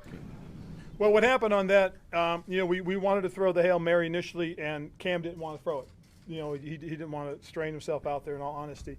So Scotty suggested we put Taylor out there. So they went out there, and what happened was they had a guy go out the jam on Greg, so we were going to throw the Hail Mary with Taylor. But as soon as that guy came in, Greg signaled over to Taylor. Taylor saw him, and it was a pitch and catch, and at that point, get as much as you can, get out of bounds with time on the clock, and those two executed it very well. The delay was not intentional? No, the delay was not intentional because at that point, in all honesty, Cam just didn't want to throw it. We didn't want him, and he had every reason not to, and we thought, you know what, that's a good decision. So we didn't want to put him out there into a bad position. I'm not going to take credit for a couple of guys playing very smart football. Those Cody, in any way, one of the things you've commented about Ron Rivera many times is that he hates talking about injuries. Were you even a little surprised that he let up, that Cam Newton was hesitant about pushing the shoulder that far? Yeah, I guess so. Even though it was already out there that Cam Newton didn't practice, I believe it was on either that previous Tuesday or Wednesday from shoulder soreness. It was something that we all knew.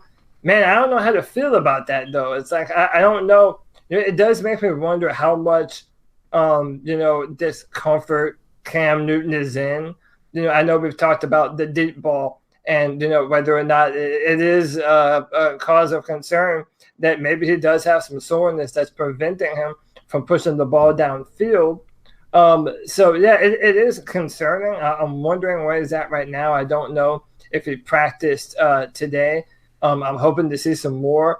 It is concerning, though, that, he didn't even want to throw the Hail Mary because his shoulder just didn't feel right. Joey, what do you think about that? I mean, that might be one of the most surprising statements I've ever heard, to be honest. I think it was a total slip-up on Rivera's part. I think as soon as he said it, he wished he hadn't. That's what I think. Why? What do you think now? Is there anything to this now? Because I felt like here, this narrative that Cam Newton was having trouble with the deep ball. But I watch him play, and he's throwing some of the passes still that require so much mustard. Mm-hmm. If you think of that play that Jimmy Smith almost kind of picked it off, where some people have commented that DJ Moore didn't cut the route off at the right point or something like that, or run the route as sharp as he could have. Cam's still throwing these 40-yard sideline passes that really and honestly, when he throws them, Joey, every time he throws these passes, I think to myself, all right, only Cam Newton can do this, A. And B, what happens when he can't do this anymore and his brain wants to? Like, there's going to be a point in his career where he can't throw a 90-mile-an-hour fastball anymore, and he's still going to be a good quarterback. So then you have Bill Vose talking about how the deep ball wasn't there, and this and that. Is there anything, or is there any real concern about this shoulder going forward, Joey? And what is, I guess, just shoulder soreness related to, he had some problems with that. He had a surgery on it last season. I don't know if there's, he's hurt, and he can't. I think it's possibly more of a range of motion thing. When you go to throw a Hail Mary, you cock your arm way back, and then you just let it rip. Well, when you're throwing, a 40-yard out, you don't have to do the same extended motion. And I You gotta think wind up like Byron Leftwich. Right. I think that may be where the difference is. Because look, we all know he can throw a 40-yard out on a rope. Yeah, and he's done it this year too.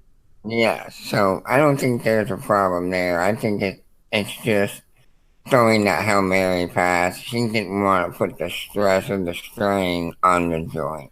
That's it. A couple of comments in the YouTube chat. Speaking from experience, Terrence Murray says, I separated my shoulder last summer, had surgery, and my shoulder still bothers me with certain movements. So I know Cam's shoulder still bothers him. And Jeremy Clancy says, I had shoulder surgery last summer, still rehabbing it. I'm no Cam Newton, but it takes time to heal from those things. Cody, go ahead, Cody. Yeah, and I just want to say, listen, you bring up Andrew Luck. I mean, that guy missed a whole season after having the same surgery that Cam Newton had. I don't want to sound the alarms or anything because there's no reason to. I mean, even though we haven't seen as many deep passes, and now we do have Ron on record saying something like that, and him not practicing. I mean, Tony, you just mentioned it. Do you see the zip that he has, like on those slant routes to Devin Funchess and Greg Olsen? Yeah, it looks like he's going to break their hands. Dude, those are laser beams, man. Freaking laser beams. So yeah, it's like, I'm not worried about the shoulder that much. If anything, I'm happy that Cam Newton had the wherewithal to say, I'm going to live to fight another day. I'm going to let Taylor have a moment at home and be away and just, continue to live to have another drive and another play. What do you think about that? That's kind of surprising, Joey, that Cam not backs down, but has, like Cody says, the wherewithal. I like this is that it's a very low percentage play anyway. And so it's almost like, why are you going to make me do this? Why are you going to make me have one extra incompletion? Yeah. Right. I mean, he ran the ball 10 times, and a lot of those were design runs. It can only be bothering him so much.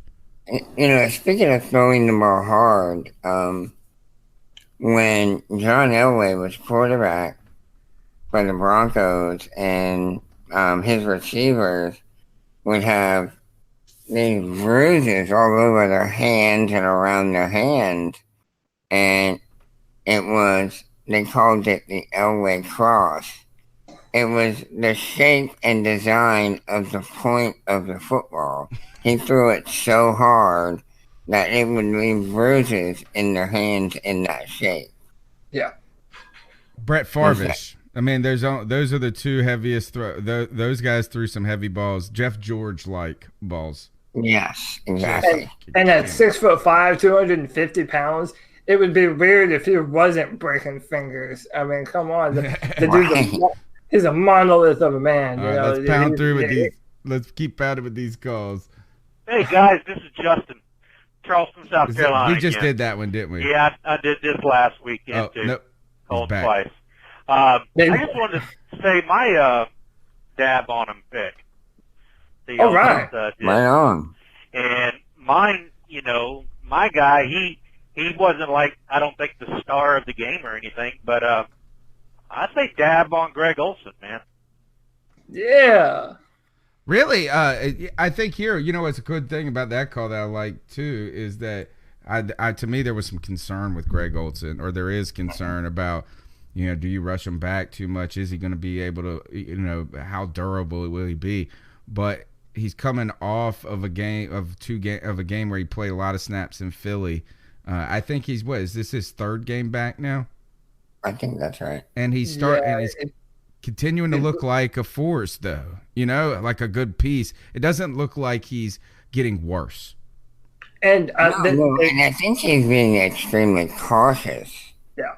I think he's trying not to take too much contact. He's trying not to put too much stress or strain on that foot.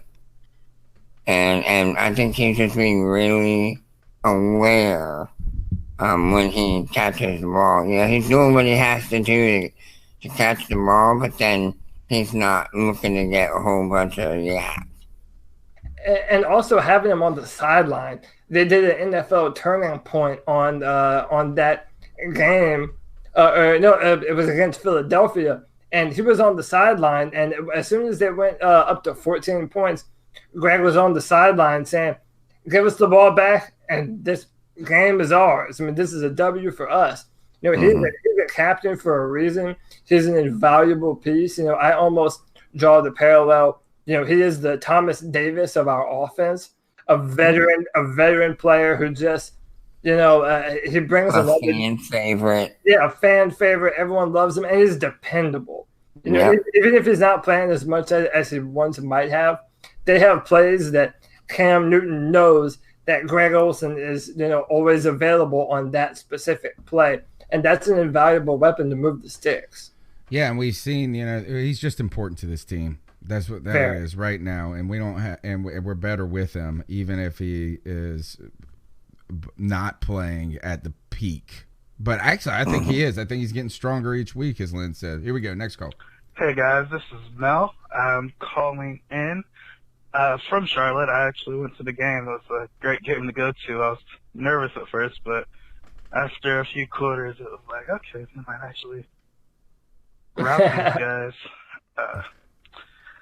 I guess one of the points I wanted to make was I hate to wish or even think about wishing injury on anybody, but it looks like the Matt Khalil and Torrey Smith injuries might be blessings in disguise because our offense was looking competent with Torrey Smith in it, but it looked absolutely dynamic once we put Moore That's a great way of describing Curtis Samuel on the field along with Fuentes. As far as the defense goes, I think we've been critical of Eric Washington in this defense this year, but I will say they have had a lot more turnovers than I think we've had in a long time. Definitely more focused on turning the ball over rather than tackling. But if it wins us games, then it wins us games. Enjoy the show, guys. Thanks for having me.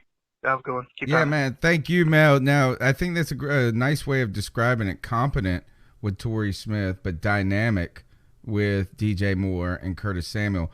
The one thing, too, is I think a lot of Panther fans have been disappointed with the personnel rotation on offense so far this season. I think that, a lot of people have been upset that it's maybe taken this injury to do some of these things. I'm convinced, guys, that Norv Turner is rolling out some things and keeping some secrets.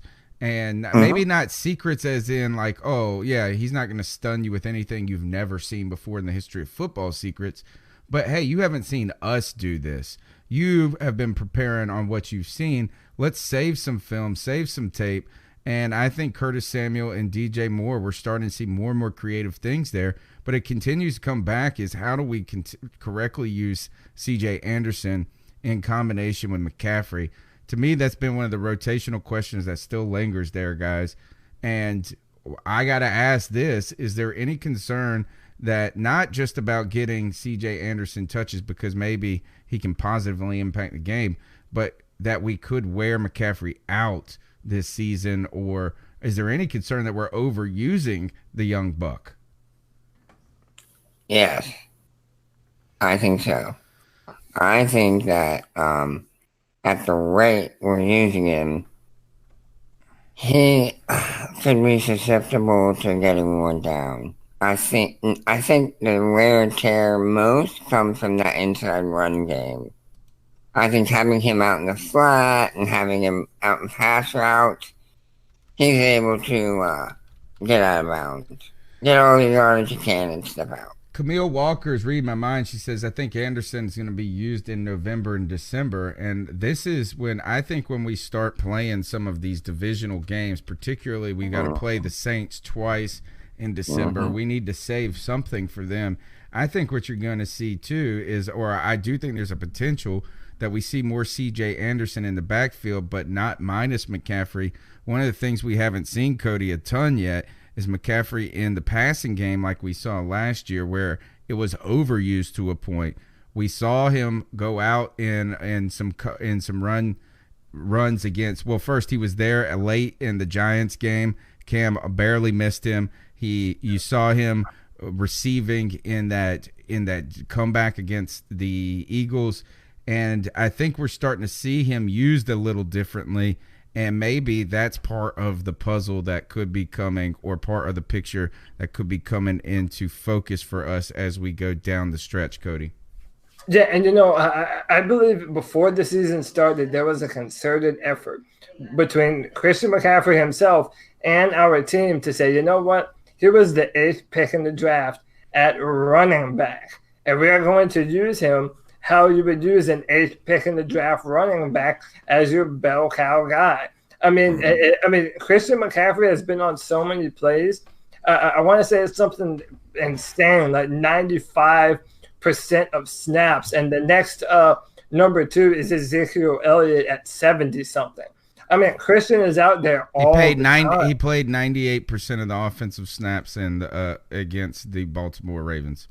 I mean, that's absurd. I mean, that's really kind of unheard of, especially considering he's a smaller dude, comparative to other NFL bruisers. He's not a Leonard Fournette. He doesn't have the athleticism of a Saquon Barkley even, but when he's on the field, he does so much. And when you tie him on, in the equation with Cam Newton, that really opens up what we're going to do on offense. And the defense, they never know what's going to happen.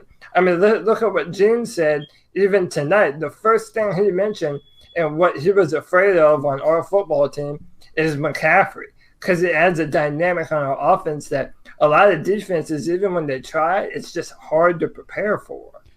The one part, though, that was, and I have been trying, because I've been so impressed with McCaffrey this year, is that, I understand why, you can't take him off the field, is that this isn't a referendum on CJ. A lot of times, this is how good McCaffrey's been. It would be silly to say, well, we're sitting Marshall Faulk just because we got a decent backup and we want to save him a little bit. But for me, I thought that in this last game when we were ahead late, that I just thought in that last 3 minutes that you were going to there was no risk of losing at this point, and there is a risk of injury, and he has been so critical to this offense. So that's where I've been a little bit more surprised, is how we can use Anderson to protect McCaffrey, not so much as, well, we need Anderson on the field. Right. We need him to take carries away from McCaffrey. And times that they don't matter, too. At times in the game where they don't matter. It wouldn't have done anything to this game if McCaffrey finished the last 5 minutes on the bench.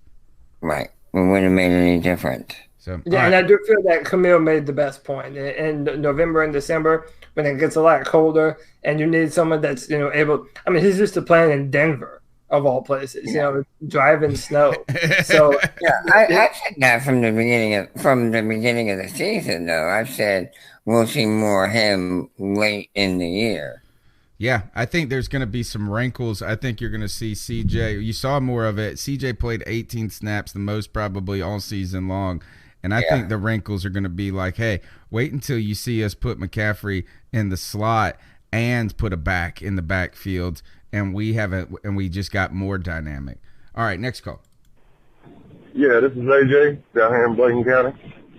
I usually listen to the post-game show a day late because I just got so much going on Sunday. It's all right. And I just heard the last call from the Black Cat, Mr. Brandon Herbert, and I just want to say, Cam Newton any day over Aaron Rodgers. Hey, I'll take him. He's freaking man. Aaron Rodgers is good. I like him. A little overhyped in my book because he still lives under the shadow of Brett Favre. He hasn't accomplished what he has. And Aaron Rodgers is really gifted. Don't get me wrong, but I tell you, there's a little guy down there in Kansas City. He's more gifted than Aaron Rodgers. That boy is truth. But Cam Newton over Aaron Rodgers any day. Love that man. By the way, keep pounding. And ain't nobody stopped that offense yet but us. See y'all next week. That is, man, what a good call. Man, I love that call, man.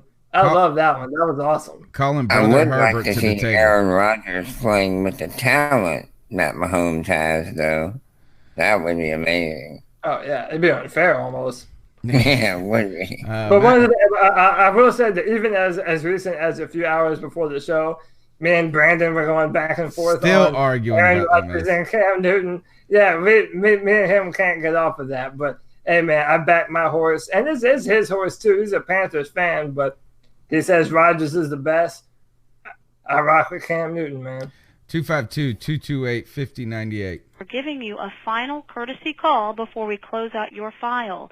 Press 2 to be removed and put on our do not call list. I'm pressing 2. We got spammed. What up, C3? This is Ryan from San Diego. That's how you know we're popular. About damn time. Wouldn't you say? What's up, Ryan? Wouldn't you freaking say it's about damn time?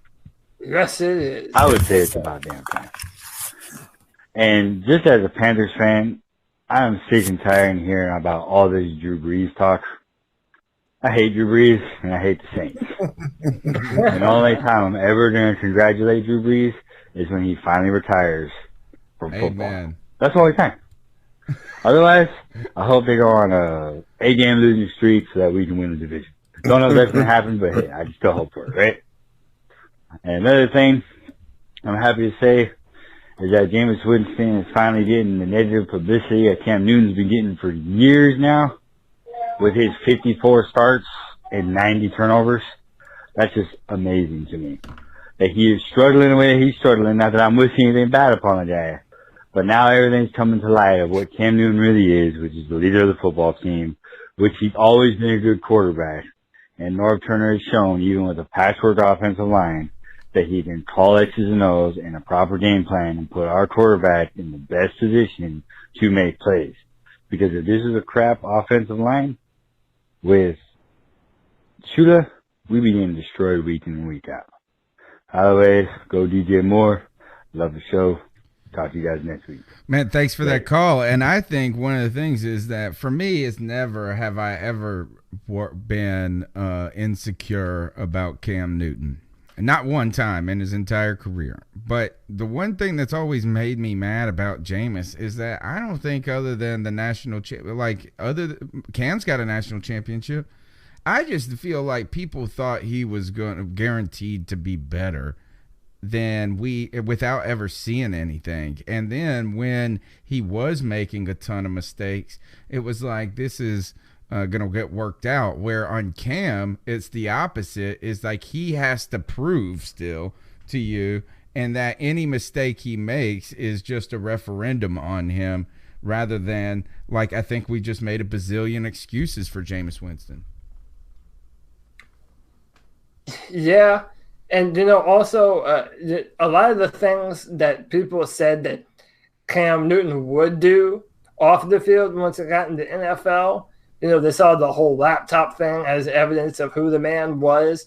Jameis Winston's groping Uber drivers. It's come on, dude. It really is hard to understand. In fact, I don't know if everyone saw this, but someone photographed Cam Newton downtown handing out pizzas to homeless people that same Sunday night after the football game. I mean, that is the definition of a leader, man. Our offensive line, our receivers, minus the rogue Kelvin Benjamins of the bunch, they want to fight for Cam Newton, man. I mean, dude, that's hard to come by. Even some of the better quarterbacks, they're not leaders. No one says that about Marcus Mariota. They're damn sure not saying it about, Jameis Winston now, no matter what kind of front he puts on. So, yeah, man, you have to know what you have. Cam Newton, I mean, I've said it all before, man. Cam Newton is the beginning, middle, and end of this football team. That's the truth. Smash the thumbs up button, like us, write a review, support the C3 podcast. Numbers 252-228-5098. Oh, hi, guys. It's Ryan from San Diego. Wait, did we just did this call, didn't we? Not call the show more than once. Oh, ha! But You another guys are thing that I duping me. keep noticing about this whole offense and everything that they do, it's like Norv Turner is keeping Cam Newton upright, man. Yeah. Baltimore got 0 sacks on Cam Newton. That's amazing to me. A team that had 27 sacks going into that game. And, I mean, he's keeping Cam Newton upright through 8 games. I don't even think the guy's been sacked 10 times yet through 8 games. That's insane. I mean, between 10 and 12 Especially times. when he was Usually Cam sacked like Newton's probably 70 about, times one year. 20 in previous years. But, I mean, the Turner Newton is taking full form, full effect, and he is just mixing things up like crazy. Just keeping the defense off balance. I'm not really sure how many defenses out there at this point can actually contain what Carolina does. You know what I mean? Well, you just went up against the number one, and they couldn't. New Orleans versus what we did in New Orleans? I'm not sure if we can go into New Orleans and do what we did to Baltimore at home, but I mean, I like our chances at home against New Orleans and in New Orleans, even though Carolina is perfectly capable of beating New Orleans. They've done it many times. Yeah. I mean, we actually play them strong there. The division from New Orleans, or at least not getting swept this year for crying out loud. But I just hope that this thing just continues to move forward and we continue to have Devin Funchess in there a little more and sprinkle in Funchess, not as much. I mean, you know, DJ Moore 6 targets, 5 catches.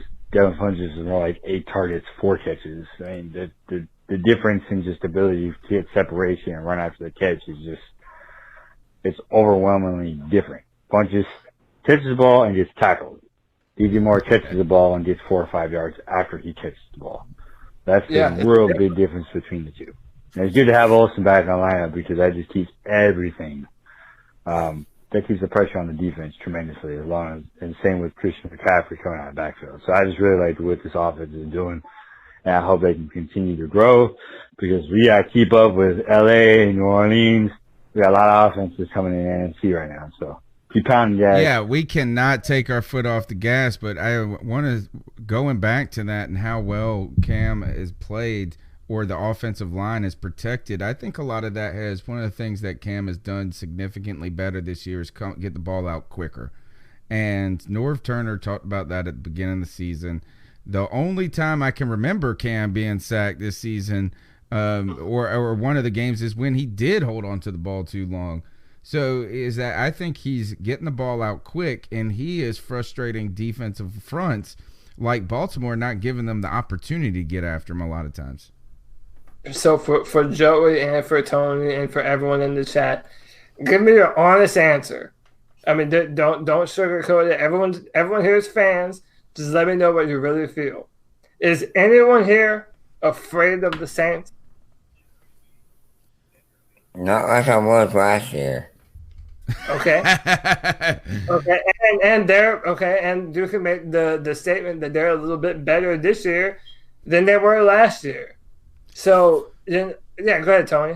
Well, I mean, I think that their defense is that we don't know yet. Their defense played so surprisingly well last year. And I just think maybe it's got less to do with them, but I feel better about us.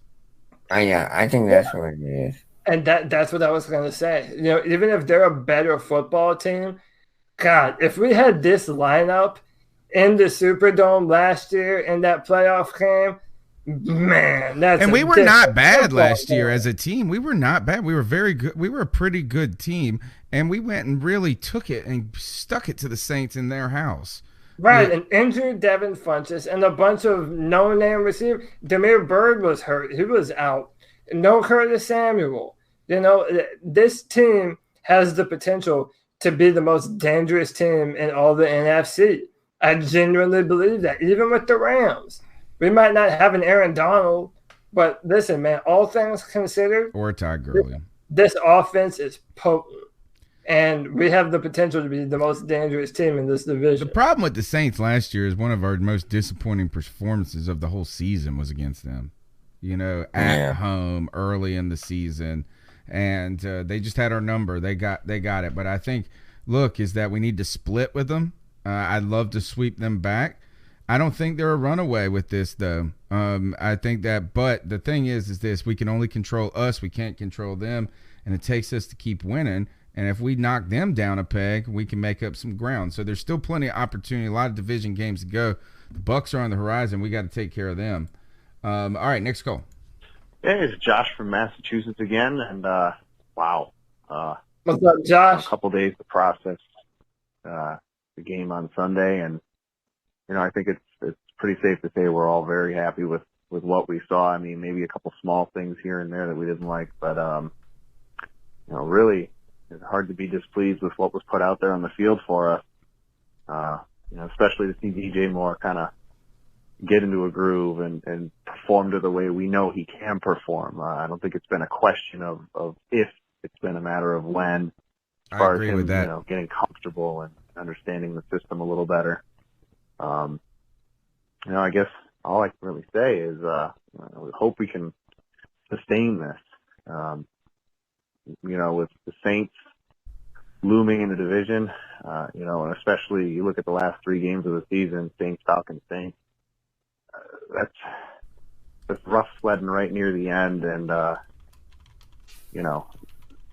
3 games in a row that could all 3 of them very well could be to either win the division or to knock somebody else out of the contention for the division, etc. So yeah, I really just don't know if it's handleable. I mean, we all like to think it is, but there's some trap games from what I would say ahead of time in the future. So hopefully the guys can keep it together and just keep this locomotive going, because if they play like they played Sunday every week, call me crazy, but that Lombardi's coming to Charlotte. No 2 ways around it. You're not crazy. Have a good one, guys. Keep pounding. Right now, in the playoff picture, the Rams are winning their division. The Saints are in only a game ahead of us, folks. They are not just run off with this. The Redskins are at 5-2. The Bears are at 4-3, and we're at contention for the top wild card spot right now. We got to continue to keep this. This is we can only control what we can control. I have been surprised a little bit with some of the people that have been a little down on DJ Moore, and not down at him as a playmaker, but they're like, well, it's going to take him so much time to become, like I almost feel like we got a little Calvin Ridley envy, and I feel like DJ is that he just isn't. He is not physically Calvin Johnson type player that can come in right away and be so dominant. But boy, is he contributed. Yeah, he's going to be better than Ridley, no doubt. I mean, and maybe that's because we feel good after the last game, but the first catch takes it to the house. I'm happy to have him on the team. I think he's going to be a good, solid pick for us. All right, next call. A couple more calls. Hey, what's up, man? This is Eli Kidaboo. I watch your show. I love it. I love what you guys do. Clearly, I just had to get it out of my chest. Thank you. I know we're winning. We're doing such a great job. The defense is playing beastie. It's so beastie. I'm liking what they're doing with the receiver. DJ Moore was the prodigal son. We got Curtis Samuel, who's back. He's doing his thing. Devin Funches with him being the high tower that we need him to be. I'm not really a couple of drop catches, when he matters the most, is really when we need him. But I'm very happy with the team and how we're going. But really, I'm a little iffy with Poe, man. What's going on? Production wise, so far, it's just he's good on paper. It's really his name that scares than the production. I haven't really seen anything for these past couple games we have. He's not warming up or nothing. I thank God we have Love coming through, but I don't know about Poe. I think that was a waste of money. Maybe we should have just, kept Star and maybe worked something out with him. I don't know. I mean, I kind of miss Star now. But yeah, let me know what you guys think. All right, let's talk about that Poe quickly. Joe, have you been? Is this one of those things that, he only had 3 sacks last year, 2.5 or something like that. Has not been the disruptor that he was when he first came into the league. But you gotta say this is the production just simply hasn't been there from the guys in the middle as much as we want, and when it has been, it's been from Kyle Love and KK. I think KK's played well. He's just not been as dominant as we used to seeing at this point. Right. So where do you stand on Poe? I think Poe has not really made a contribution to this team yet, but I believe he will. I believe he's going to have a game where you're going to be like, wow, that's why we brought him in. And maybe it'll be in the playoffs. But I believe, we'll see something out of him. Cody, go ahead and get in there. I wonder if maybe we have unrealistic expectations for Dontari Poe.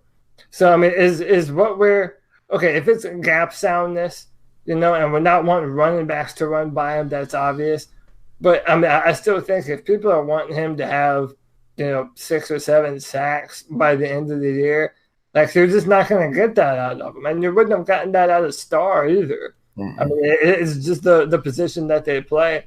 We might all miss Starr now, but I don't think we wanted to pay Starr what Buffalo is paying Starr. I mean, right. Look at what Buffalo is paying him now. I mean, that's a bigger contract than Dontari Poe. So I don't know, man. I'm hopeful that he can do the job he was brought in to do. Be a big, mean, fat guy in the middle of the line and hold his ground, hold his position. If he does that, give our other guys some one-on-one assignments, I'm happy with him. I think this is I'm with you. I'm not as disappointed as a lot of people have been. Did I think it was going to turn out to be more? I just thought we would be more dominant. Period. And it's not just from Poe. I think it's just been the sacks, a lot of different things. But I'm looking at a couple of advanced statistics. You go to Football Outsiders, and if you look at adjusted line yards by our defense right now, we're really 7th in the league. In that case right there. And I'm trying to think back when it comes to run stuffs here, we are not necessarily we haven't been good there. I think if there has been a super disappointing part to me in this defense, it's that those 4th and 1s that these QBs are able to just sneak so easily. I just feel like we were going to have a line that was going to be able to crowd up and be like goal line stopping mugs all the time. I have not felt, though, that we've been tremendously susceptible, though, to the run up the middle. So that might tell us something. I feel like a lot of times when these running backs are getting on us is that they're running off tackle and not up the center, in between the tackles as much. So I will wait and see. But, yeah, is that definitely underwhelming at the very least. But these are hard positions. I go back to Linval Joseph for the Minnesota Vikings, probably one of the arguably the best pro to come out of East Carolina Pirates, and that's saying something when we had Chris Johnson, CJ2K come out. But you just don't get the acclaim as much when you're the big guy, it's hard to. This is going to be one of those things is that we'll know more at the end of the season. It's hard to tell on a game-by-game basis when you look at a tackle. Yeah. 100%. Hey, it's Eli Kidaboo. I called earlier. I definitely forgot to even mention one thing that's a crucial need that needs to be done. You need to sign Eric Reed right away and figure out long-term how we're going to keep Dante Jackson and not make the same bullcrap mistake that we made with Gettleman by letting one of our good players walk. So that's definitely something that I think should be a matter of concern later on in the future. But I am very satisfied with our defensive back position. Our defensive backfield is playing great, lights out. But definitely Poe is suspect to me. It's so suspect. I think Poe's got to go. Oh, po' boy. Clearly, I haven't feel like we wasted a lot of money on him, and we still haven't had the production that we're looking for from him. And, I don't know. I'm trying to stay patient, but I really can't because it's like, he's not really doing anything. Love is outplaying him right now. And it's like, dude, like, we didn't need you. So. Well, it's easy to say that when you got him. Let's go ahead and we'll jump. I'm going to cut this off just a hair early and say this is that we're going to Eric Reed. I think one of the great things about Eric Reed and probably what would be a good thing about signing him is that despite the season he has, no matter how good it is, he's going to be cheaper than it would be if he wasn't Eric Reed and he was this good. Is that is that the cloud that surrounds Eric Reed and just the active he's talking about it in the press conferences or in the locker room, and I don't got a problem with it. It's like nothing. He's been playing hard on the field. He seems to be not. There's nothing really to be upset about. But the good news is just because he's simply Eric Reed, his value is going to be depressed even in a free agency market after he's shown like, hey, this isn't a big deal, and I'm not that you guys made this a huge problem. So the Panthers, we got away with a very cheap solution this year and a great addition, a needed addition. You could get a discount Pro Bowler at a good time in his career when you shouldn't. If either of you have noticed, I felt this past Sunday against Baltimore was his best showing. I mean, he ended up giving up that first touchdown, but you see it in his speed to the ball. Now he's comfortable in what we're doing. He's running around. He's physical. He's even celebrating with the guys. I mean, he feels like he's a part of this defense now.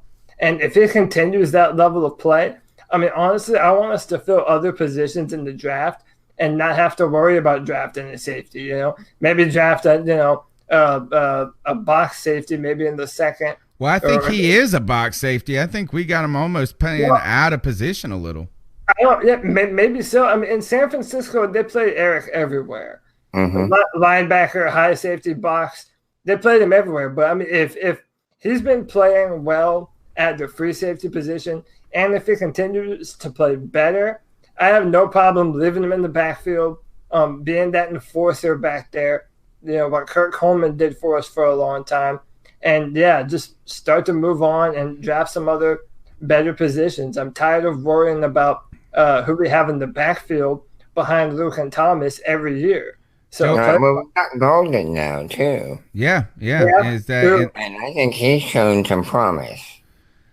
And you can always do this is that if you were able to get Eric Reed this year and keep him, then you can allocate some of your draft capital in the first rounds, which we know we need to continue to pad this offensive line. Look, Ryan Khalil is probably his last season, maybe. Then you've got also that we need continue to start padding with some high level players. This isn't guys that we have a ton of time to figure out if they're going.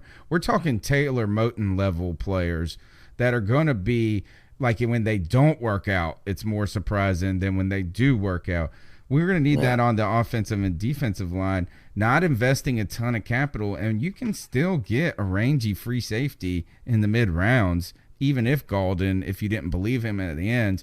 It would be really nice to have somebody there that could be dependable on, because we don't have anybody going forward that we're confident in just yet. Yeah. All right, last call of the night. D3, what up, though? It's your boy Swish calling back in. And, y'all, I don't even have much to say, y'all.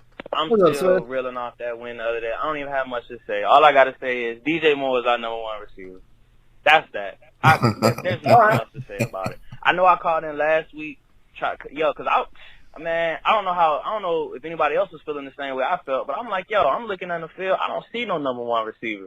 I had to give a credit to Funch because he been doing the best. They just, like I said, I want DJ Moore and Curtis Samuel to be them guys, but the coaches need to give them the opportunities. And it's crazy that it always takes injury for them to get that opportunity. Torrey Smith need got a buckle just to put DJ Moore in the game. Like, he can't just do it off talent. We done seen the kid make plays in the preseason, and back in camp. I don't know, but yo, it's there's nothing else to say. I'm It's still not the speechless. Like first DJ Moore's time our either. number one receiver. There's nothing else to say about it. I mean, the coaching staff got to see it now. It won't a matter of can he like do does anybody think he can be the number one receiver? It was a matter of do the coaches think he can be. And after that game, I don't know. You got to put him up in there. You have to put him in there. You just got to. I mean, the kid blessed us with over 100 all-purpose yards in the first half. If damn Baltimore would have gave us a game, he could have gave us 200, 150 for sure. Because Cameron kept throwing him that ball. He out there making plays. 40 yards rushing off of 2 carries. Come on now. The kid's crazy. I ain't got nothing bad to say about anybody on the team. Line played amazing. Kyle Love's a beast. I'm not gonna get on everybody else and down pole, but Kyle Love's a beast. You can't deny that. It's like you heard the other call. Yeah. Yo, I just want us to go into just keep this momentum up, keep reeling off these wins, keep reeling off good wins. I'm tired of the cardiac cat thing. We done always had it. This team needs to know its identity. We throw the ball better than we run the ball, so let's go ahead and get it. I know that's weird to say as a Panther fan, but let's get at it. Let's keep attacking these defenses. We can't get comfortable. We got to go in here, tear Tampa up so we can go into Thursday night against Pittsburgh and really show everybody in prime time what we really about. But that's all I got to say, yo. Y'all keep my fault, I messed up. But y'all stay safe out there. Keep on. What a great call. Strongest call of the night to end the show. And I think that's a top to bottom good call. A lot of cool things to think about there. DJ Moore, I wonder if you went and looked at his stats. Somebody I heard that the pitch, he doesn't get those rushing yards because it was a fumble. And they count it as a fumble. And so he doesn't get the rushing yards for that. So if he was able to get those numbers and those weren't counted, that's even more impressive. But there is something to be said here about injury opening opportunity for players and young players taking advantage of those. In one case, there's a lot of stories on the Panthers roster throughout the years under Ron Rivera where young players have stepped into roles and really taken advantage of that opportunity. You think of Andrew Norwell. You think of maybe Taylor Moton getting the opportunity this year with injury to Darrell Williams. The guy that's playing at guard. You're seeing it maybe with DJ Moore. On one hand, that's a good thing when guys can step in and earn a spot with that opportunity. On the other hand, there may be some concerns that maybe there's too much reluctance to put some of these guys in. But in other cases, they put the young guys in right away. Dante Jackson, Christian McCaffrey. They've put a lot of pressure on young guys, so it's kind of hard to untie that Gordian knot of why some guys have a little bit harder time infiltrating the kind of the key cogs of the team. Yeah, listen, I'll say this. I don't believe that DJ is our number one right now. I believe he had this standout football game. But listen, I mean, I got my start on this show doing draft stuff. I mean, when you look at DJ Moore in Maryland, he was their only playmaker. So they were force-feeding him the ball. Now there are other options on the football team. So when you don't see him as much, that's why it's different than Calvin Ridley. He isn't as polished of a route runner, but listen, when he does actually learn how to plant his feet and make those hard cuts, I guarantee you, he is a top 5 receiver in the NFL. His athletic ability and agility is second to none. I mean, it's Alvin Kamara type football player where even when you think that you have him, you don't. I mean, that's special talent. He has areas that he needs to work on still, and that's just honest. I mean, if you notice, they're still using him on jet sweeps and a lot of these other kinds of plays, and that's for a reason. That's not saying that he won't be able to do better down the road, but as of right now, they're using him in a way that puts the ball in his hands and lets him make a play. And that's what we're using him as. Down the road, once he becomes a better football player, good luck, man. DJ Moore is a problem. Yeah. He certainly will be. He absolutely will be. All right. Okay, so I'm putting the clip up right now of I've been playing some of these video clips of some of the guys doing these things. DJ Moore, Cody, thanks a ton for grabbing these clips for us. Now this is we got to get out of here, guys. The calls have taken over in such a good way, folks. I'm so happy with the outpouring of support we've had. We've been getting record number of views on YouTube and our post-game show. Joey, we eclipsed 50 live viewers in our last Tuesday's show. That was the biggest number we've ever put up on last Tuesday. And then on Sunday, we got all the way to 59 live viewers on the post-game show. The calls on the Cat Calls line, 252-228-5098, keep to roll in. We love how you're steering the conversation. Boy, the podcast, it gets longer, but they just want more and more. They want more DJ Moore. All right. That's about the end of the show, unless I don't think there's anything else other than let's ask this. I'll open this up to you guys. What's your pick for this week? The Panthers, do they continue to roll over the Tampa Bay Buccaneers? Cody, I'll start with you. Yeah, I think we do. As long as we don't do that Panthers thing where we play down to the level of our competition, Bears and such, almost losing to the Jets last year. I think that we should win this. I'd like us to win by at least a touchdown or two. Joey, there were 6.5-point favorites hosting the Tampa Bay Buccaneers' second division game of the season. How you see this panning out? Well, I think we are able to take the game over, and we are able to pull away and win. I think the score somewhere around 31-14. Oh, wow. You just called Terrence Murray in the chat room who picked that same exact score. I think I want to see us win this game somewhere in I want to hold them to that 14, 17 most points. If they get over 20 points, I'm starting to worry a little bit just because that's the game they want to get into. They want a 33-30 type game or something to that effect. I'm hoping we pull this out 27-17. All right, guys, the last part of the show is where we tell somebody to ice it up, to toughen up, to get it together. It's the longest running feature of the C3 Panthers podcast. And boy, do we have fun with this part of the show. Everybody is open and fair game. It's our homage to Steve Smith, the greatest shit talker in Panther history, only to have a new up-and-coming trash talker in Dante Jackson. So one day, 20 years from now, we place this with a Dante Jackson homage. But until then, we got to honor the greatest line from Steve Smith, "Ice up, son."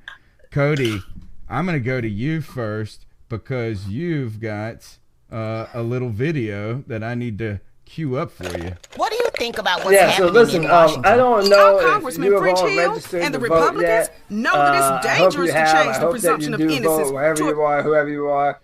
Exercise your right as an American citizen.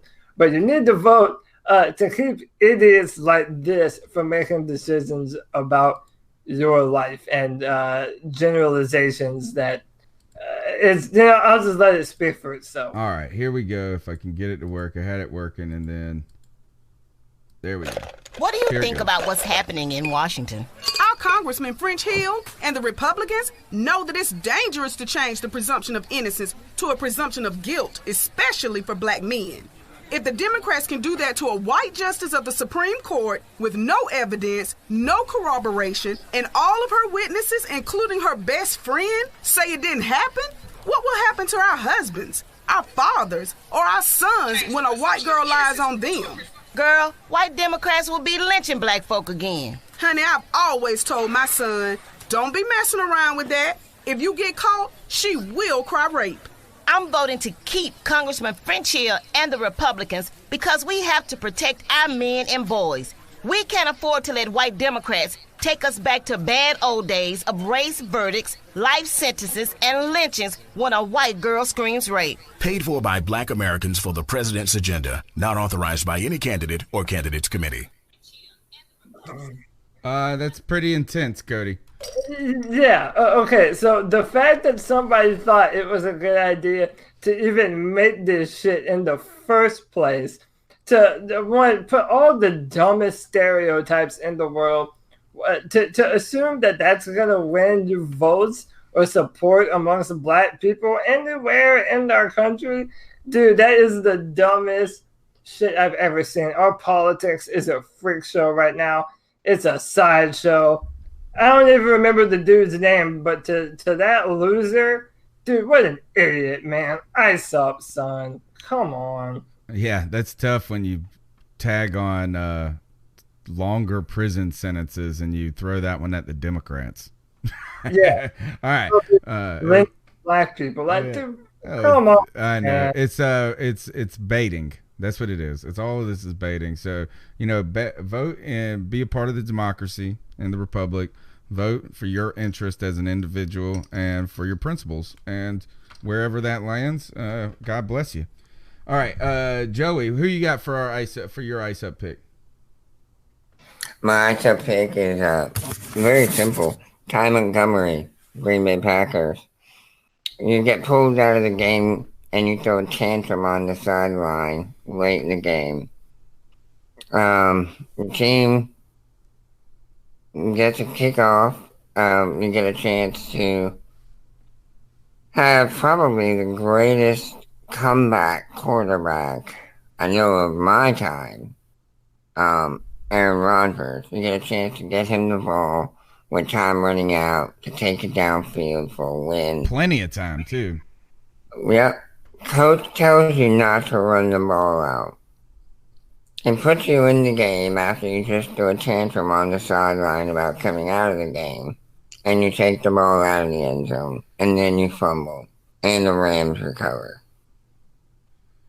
Now, I will say this. They did a great job as a team of not calling him out, not criticizing him, not making a huge deal out of this.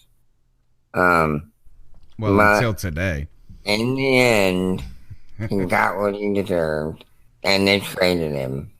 They traded him for some athletic tape and a used jockstrap.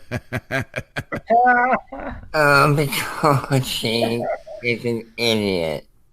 He absolutely showed his level of intelligence is near zero by bringing that kick out. So, for that level of stupidity, I absolutely am forced to tell you, Ty Montgomery, ice up, son. Man, that's awesome. He got shipped out. That's some Dave Gettleman mess right there. Is you're gonna get they would have cut him if they couldn't have traded him. That's what I think. I think you're right. All right, my ice up to you, sir. Good gosh, yeah, that's just terrible, especially 205. The real reason too you don't bring it out is because you get a free, stoppage if because you still get the 2-minute warning. You bring it out, you don't get that potentially. So and then you fumble. What an idiot! All right, I got two idiots that I need to call out. And this is to people. I am icing up people on Twitter who are idiots. And this goes to Freddie Mitchell. I'm going to put this up here. Is Freddie Mitchell, the former Philadelphia Eagle, right? Is that Freddie Mitchell is known.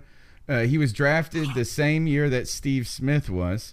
Freddie Mitchell also. So what he does is something happened with LeBron James this week and their struggles. I don't know what it is, but Freddie Mitchell comes out and tweets this: I got to respect King James for standing up for his teammates. So obviously what I'm guessing is somebody on his team is struggling. The Lakers, from what I've heard, haven't been particularly good so far in this point of the season. He says this: I got to respect King James for standing up for his teammate. McNabb would never do that for me. Then, now, if you really want a great laugh, what you need to do is go read all the comments that people wrote to Freddie Mitchell in this. But let me point out this, is that Freddie Mitchell had a career 1,200 yards, 90 catches, and only 5 touchdowns. He had 1 touchdown in his first season, and I think he came out and talked about how great his hands were. And then he goes on and he plays only 4 seasons in the NFL, and he's straight trash. Freddie Mitchell, Fred X, my friend. Like, I know that a lot of people don't like Donovan McNabb. I haven't figured it out exactly why that is the case. But Donovan McNabb was a damn pretty awesome quarterback. And you don't have any ground to stand on. So Freddie Mitchell, ice up. The next ice up pick goes to, this one is fun to me. And this is that it's a political pundit, a radio jockey, actually one that I like. I don't like the positions. His name's Michael Savage. He has the most fantastic Wikipedia page in the history of the world. If you realize that his original name was Anthony Weiner or Michael Weiner, something like that. Anthony Weiner is the New York guy. It was Michael Weiner. He has the most bizarre story, but the catchphrase of his show is, he has a radio show. It's a conservative radio show. The catchphrase is that I am to the right of Rush, but to the left of God, indicating that the only person more conservative in the universe is God than him. So it's a cool catchphrase, and he's actually kind of smart. He's got a PhD, but he is, go Google Michael Savage gets fired on MSNBC. You can see the exact moment my man got fired, when he told a troll caller that was gay to go choke on a sausage, and he hopes he died of trichinosis. That's what he said on television. What? Yeah. At once, I mean, you can watch it on YouTube. It was like, you can just see that he got fired. That's at that. awesome. Yeah. He said, choke on a sausage. I hope you die of trichinosis. Now, if you understand pork, then you get the joke. Now, the problem is Michael Savage, turns out that he was tweeting himself, trying to tweet himself from a fake account and boost up himself, like either point people to a book or tell them how awesome he is. Now, Michael Savage forgot to change accounts and then tweeted himself, he says, this is quote from Michael Savage's verified Twitter account. Michael, your description yesterday of the guy that they'd pin for this, I guess this was the bombing stuff, sounds right on the money. Only thing didn't envision was a van slathered in pro-Trump images. Once again, you were correct. So Michael Savage was caught sending complimentary tweets to himself about himself. In many ways, this is like what the guy for the Clippers did, not the Clippers, for the 76ers, the GM who had burner accounts that was trashing his own players and his own selections. Michael Savage, sir, you got busted. You got busted, and it shows you this, folks. It's not just Russian bots out there. We are all just susceptible to all this bogus crap on the internet. So be careful. Be cautious. And Michael Savage, you accidentally got internet trichinosis and choked on this Twitter sausage. To you, I say, ice up. All right. Hey. All right, guys, this is the C3 Panthers podcast. When I say the longest running Panthers podcast out there, I don't mean just that we've been doing it for 6 years, but that we go 2.5 hours talking about the Panthers. Your calls have made this show fantastic. The number's 252-228-5098. Keep smashing that thumbs up button, sharing the podcast. Joe Riolano, how can they follow you on Twitter? Guys, if you want to find me on Twitter, just look me up at Joe Riolano. Cody Lashney, it's been a blast. I know you haven't been able to see the videos, but I've been playing them as we've been going along to match the conversation. Where can they continue to engage with you and some of the most fun Panther fan talk out there? Yeah, man, at Cody Lack, CODYLAC. I try and respond to everyone. I talk about whatever you want to talk about. Hit me up. Post-game show on Sunday. Let's beat those Bucks into submission, and I can't wait to hear them crying some more next week. My name's Tony Dunn. You can follow me on Twitter at @cat_chronicles. Remember, Panther Nation, we're together. One nation, one voice. Keep pounding. Big Tampa.